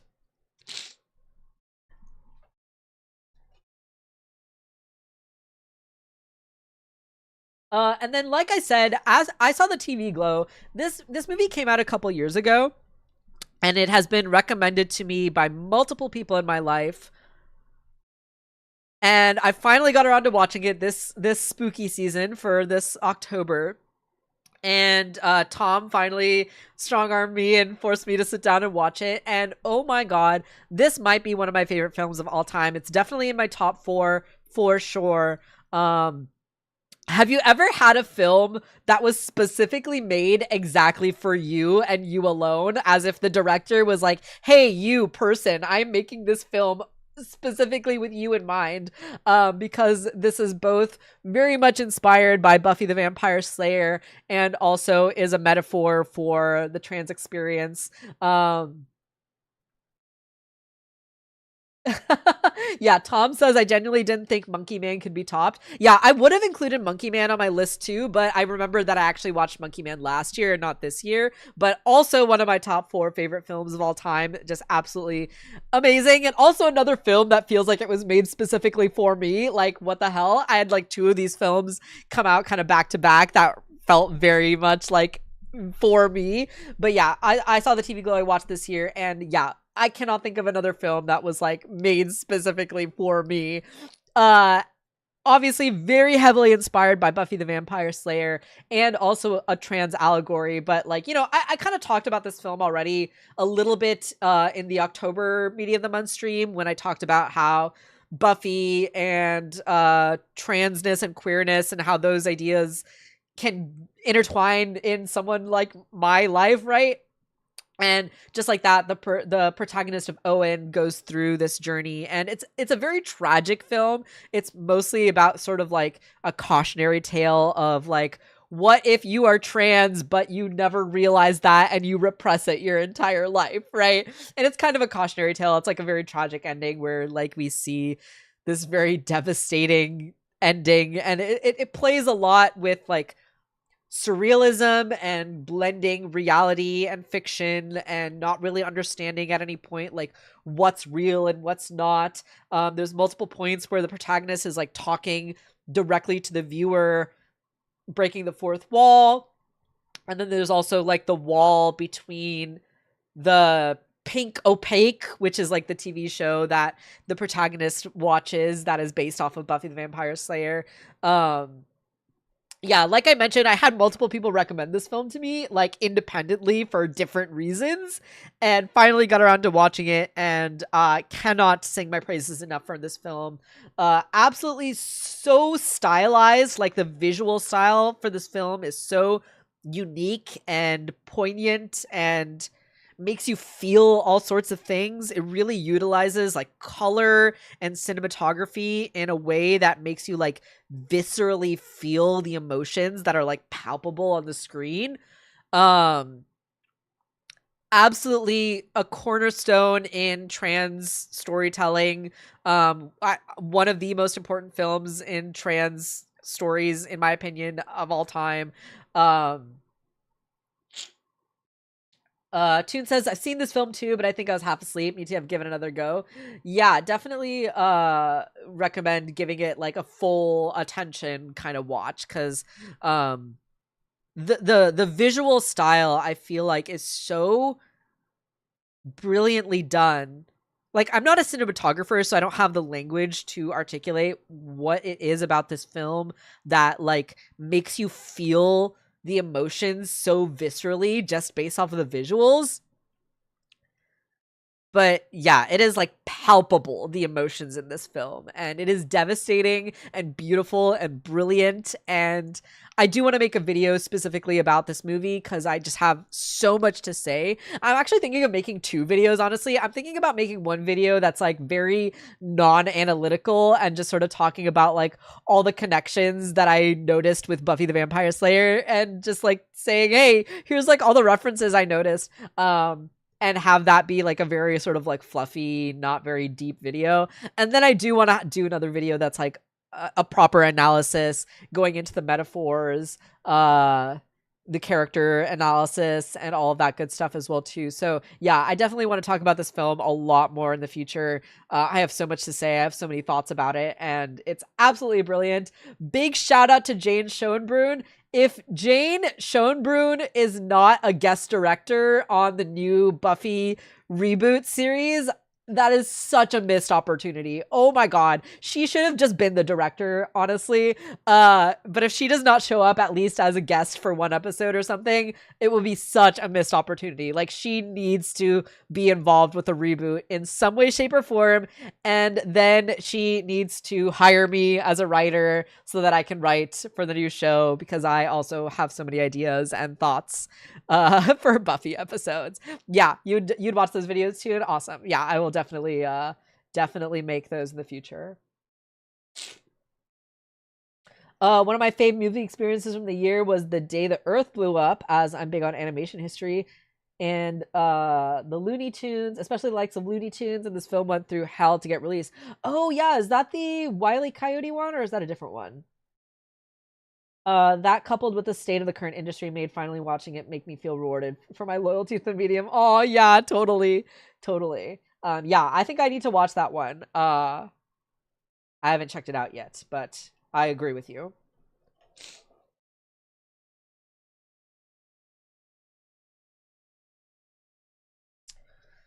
All right. Those are my top films of the year. Moving along now. Oh, it's a different one. Wile E. Coyote was Coyote versus Acme. Gotcha. Okay. I will have to check out Day the Earth Blew Up then.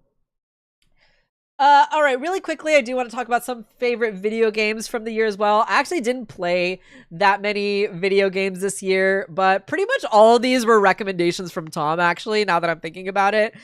Tunic, we played on stream, so I won't go too much into that one, since we talked about that on the channel for many hours.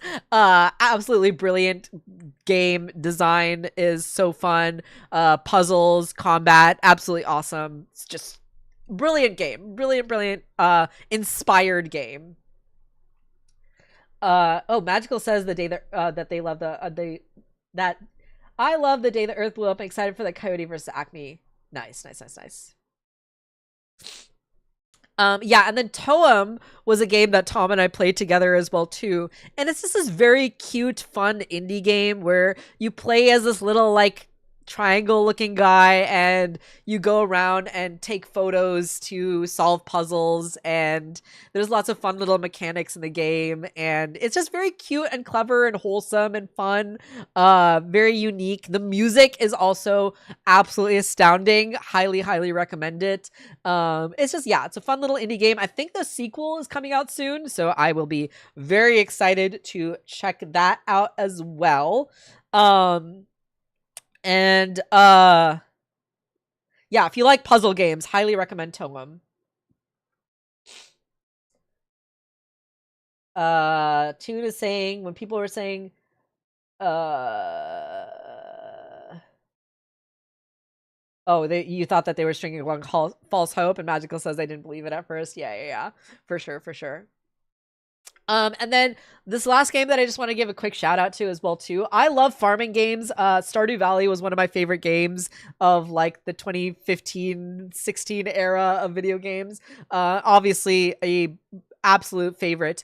Fields of Mystria is a very similar kind of farming game, but it actually has like some cool added mechanics to it. Like there's like a magic system where you can like learn spells that help you with like growing your crops and stuff like that.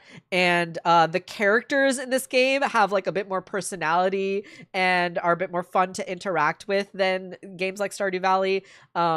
There's like obviously romanceable NPCs and friendships that you can build and all that stuff. And I found that Fields of Mystria just had a little bit more engaging dialogue, had a bit more character, had a bit more like depth to it. Unfortunately, it is still in early access, so I haven't played it in a while just because there isn't really any new content. Actually, I think the last update came out and I haven't played any of like that new stuff yet, so I do want to get back into it and play some of the new stuff that's been coming out, but it's not a fully released game yet, so there's not as much content as there will be in the future, but I definitely had a lot of fun playing with it in the early access, and I'm excited to see the full game eventually get its release, and I definitely think it'll be successful when it comes out because the early access is already so great and so fun, and a very fun, unique, original twist on a genre that has been kind of repeated to death a little bit over the past several years with the success of Stardew Valley. There's been a lot of Stardew copycats and farming games and all those kind of genre games that have been coming up lately. But yeah, I do think Fields of Mystria is one of the few that have stood out to me and have had some unique, interesting mechanics and aspects to it that make it stand out in the kind of farming sim genre that is very saturated right now. So if you like farming games, if you like those kind of sim games, highly recommend Fields of Mystria. Very cute, very fun, and I always love supporting indie game creators. Yeah, I actually didn't really play that many video games this year now that I'm thinking about it. I talked about Pokemon Sleep a few months ago on a previous stream, which I've still continued to be playing. This week is actually the Christmas event for Pokemon Sleep, so I have been racking up my dream shards and powering up all my Pokemon. The Christmas event is like one of those things that like you can prepare for months and then like get a ton of progress like right in this 1 week because of all the event boosts and stuff. So I'm definitely taking advantage of that and still having a lot of fun playing Pokemon Sleep. I finally got 2 of my big legendaries up to level 50, my Cresselia and my Entei. So that's been a lot of fun getting to see them become stronger. And yeah, I've been playing mostly like just little mobile games here and there. But actually, I mentioned I got a new PC this month. It is a big, beefy gaming PC. I am very excited to give some games a try that I previously have not been able to play because, my laptop was just too dinky to handle those beefier games. So yeah, if you have any recommendations for games that you enjoy, I tend to prefer like story-driven games, single-player games, indie games, but obviously there are a lot of these like more AAA titles that are now within the realm of access to me now that I have this PC. So yeah, I'm definitely open to some of these other games that are now available to me, and would love to play more games in 2026 in the future. So would definitely love to get some recommendations if you have any.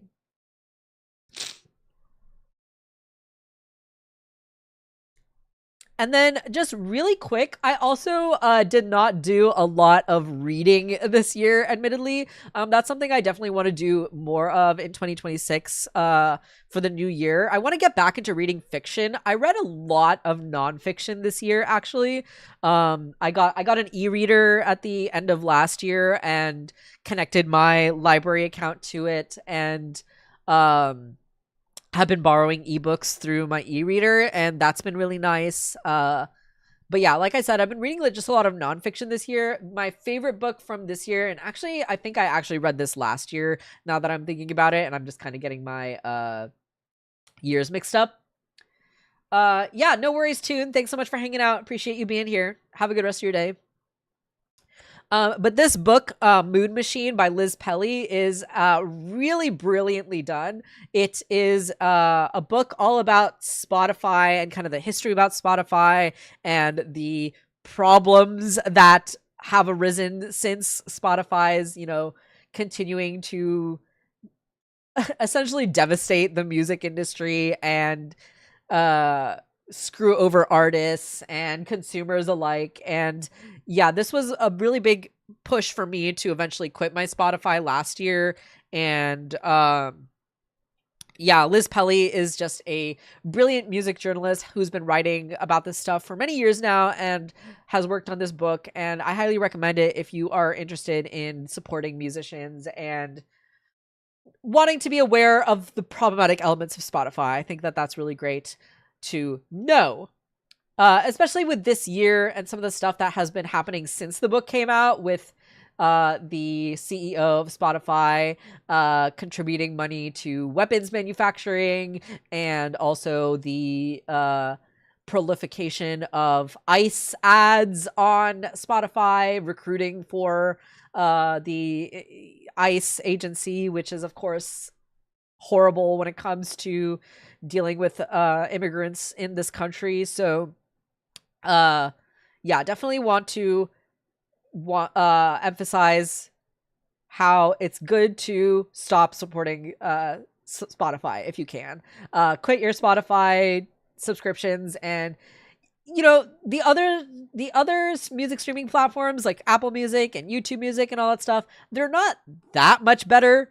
They still have a lot of the same problems, but I think Spotify, we're in a moment right now where Spotify is kind of uniquely evil in a lot of ways. So I encourage everyone to cancel their subscriptions and delete their accounts for Spotify if they want to support artists and not contribute to bad causes or bad people, basically. And then I also wanted to just do a quick little shout out to a couple of these like comic artists. These are like online web comic artists that I particularly love this year. They both, I think, are trans women. I actually don't know for sure if Crazy Nomenclature is a trans woman or not, but she does have a trans character in her comic. Her little comic called Tiff and Eve. Tiff is a trans girl in that comic, and it's very like, if you've ever read like the Sunday paper and read like Family Circus or Zits or like any of those kind of like cartoon silly slice of life type of comics, it's very reminiscent of that, but it's fun because it has a trans main character, so she gets into like these kind of funny silly situations sometimes, right? So love that one. And then House of Decline is definitely more of like edgy and kind of like nasty humor, I would say.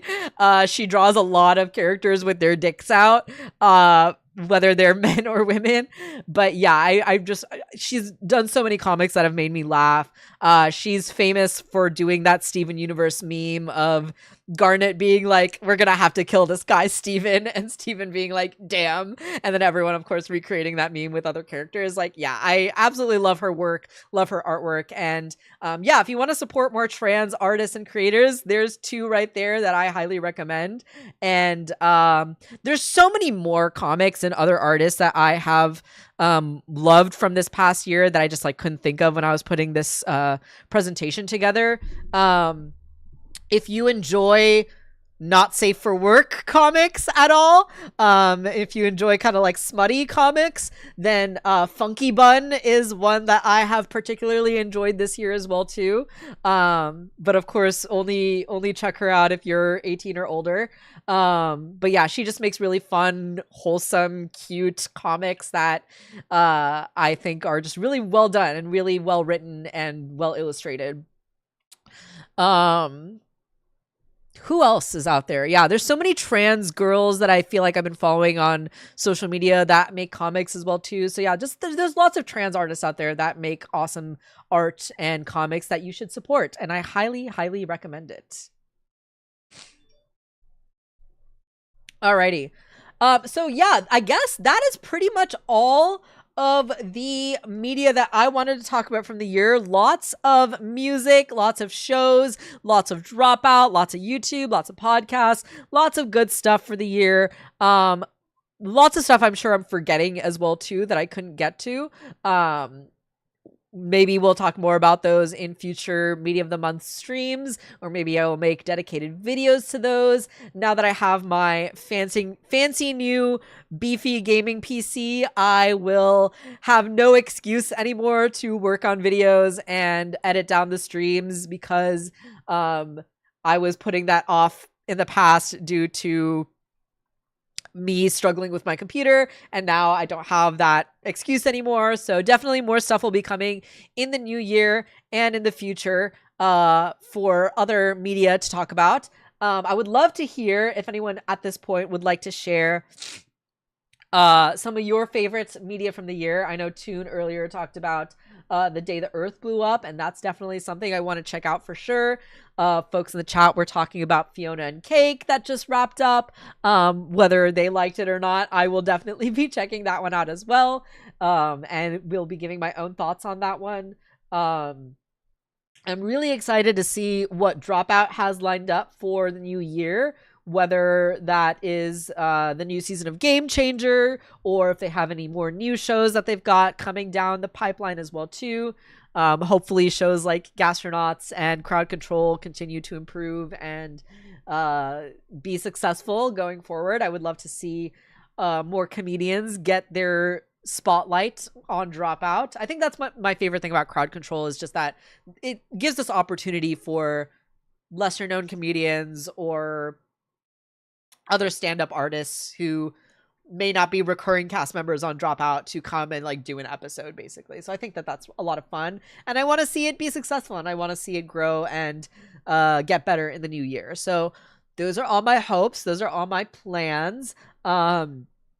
If anyone is watching the VOD for this in the future and you are watching just the YouTube video, feel free to comment down below in the comment section what your favorite media pieces from the year are. If you have anything to recommend to me based off of all the things that I talked about in the stream, like if you're like, hey, there's actually an album that is like very close to In Rainbows that I think you would like, and it's not by Radiohead, so you should check it out. I'm so open to those recommendations. I would love to have this be a dialogue where you share your favorite things too, and I check those out, and we can talk about them in the future.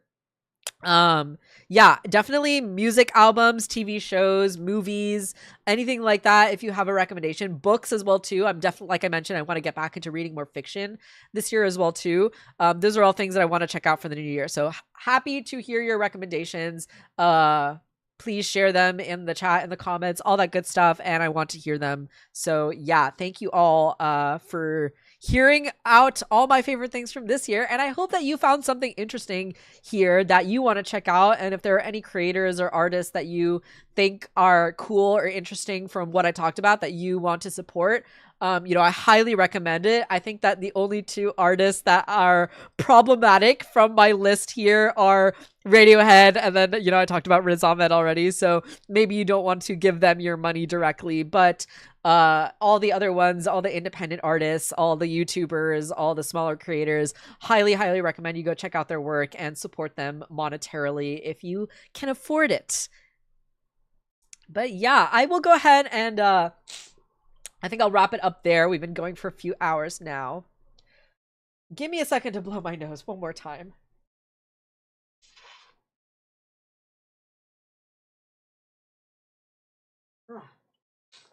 My cat is sitting on my lap here too, so maybe that's also contributing. Let's see if I can show her. Look at her sitting on my lap, so cute. Yes, thank you, Magical. Thanks for tuning in. Thank you all for watching Media of the Month. You know, I started this stream back in August as a monthly thing, and slowly we've been adding on every month. We've been kind of improving and iterating as we go every month. So I'm really grateful for all of you for tuning in for these past several months. I am going to be taking a break from streaming in January, at least for Media of the Month. I might do some like gaming streams or some like one-off streams here and there. But for Media of the Month Club, we are taking a month off for January, and we'll be back at the end of February. I haven't quite decided what the topic is going to be for that stream yet. I'm leaning towards doing Demi Adedwebe's is going to do one backflip, his comedy special, as the February Media of the Month, but it might also be like an album or something else that I end up getting into in between now and then. I definitely would love to do like a Black creator or showcase some sort of artwork from someone who's Black because of Black History Month in February. And then I'm thinking also for March, like it's Women's History Month, so maybe doing like something that is like women focused or something like that. But yeah, just sort of some ideas that are floating around my head right now for the future. But yes, we will be taking January off, but I'm thinking also as I take January off, this is going to be the time where I finally go back and edit the VODs for all these previous streams and post those as their own videos, and also potentially work on a video essay or two, because I have so many ideas and so many works in progress that are in the pipeline that I just like have not had the motivation or had the time or energy to work on. And I think like doing this stream has sort of helped me with that motivation, with that momentum a little bit more. So I think like in January, if I take the month off from streaming, I will still want to like keep up the momentum and do something. So I think I will work on videos during that time as well too. So that is something to look forward to in the near future if you are interested in new videos from me. I definitely appreciate and I'm very grateful for everyone who has watched and commented and liked all of the videos. Really genuinely means a lot to me that you would spend your time to listen to me talk or to engage with me in any meaningful way. Really, it truly just touches my heart. I really can't emphasize that enough. Like I know it, I kind of say this every time and it kind of just sounds like words, but I genuinely am so grateful. Like it really does mean a lot to me that people take the time out of their days to spend their time with me and listen to me talk and yap for however long you're willing to listen. So genuinely, thank you so much. Thank you so much for a great 2025. As I've been trying to get back into making stuff for YouTube and streaming this year. Like I said, it's been kind of a rocky journey, but all of your support really means a lot to me. And I'm very grateful. And I hope that we can continue in the new year and things get bigger and better and we find more people to talk about stuff with and just find more awesome art and more media to engage with and to share and to bring us together, you know? That's really the goal for all of this, and I'm really grateful for the chance and opportunity to be able to do this. Oh my gosh, my nose is so stuffed. Alrighty, y'all. I'm going to wrap it up here for today. Thank you all again so much for watching and tuning in. Have a wonderful, happy new year. I hope you have a good rest of your holiday season. Stay safe with your family. Stay cozy. Stay warm. I will see you all in the new year. Alrighty, y'all. Take care. Stay safe. Love you all. Appreciate you all. Bye.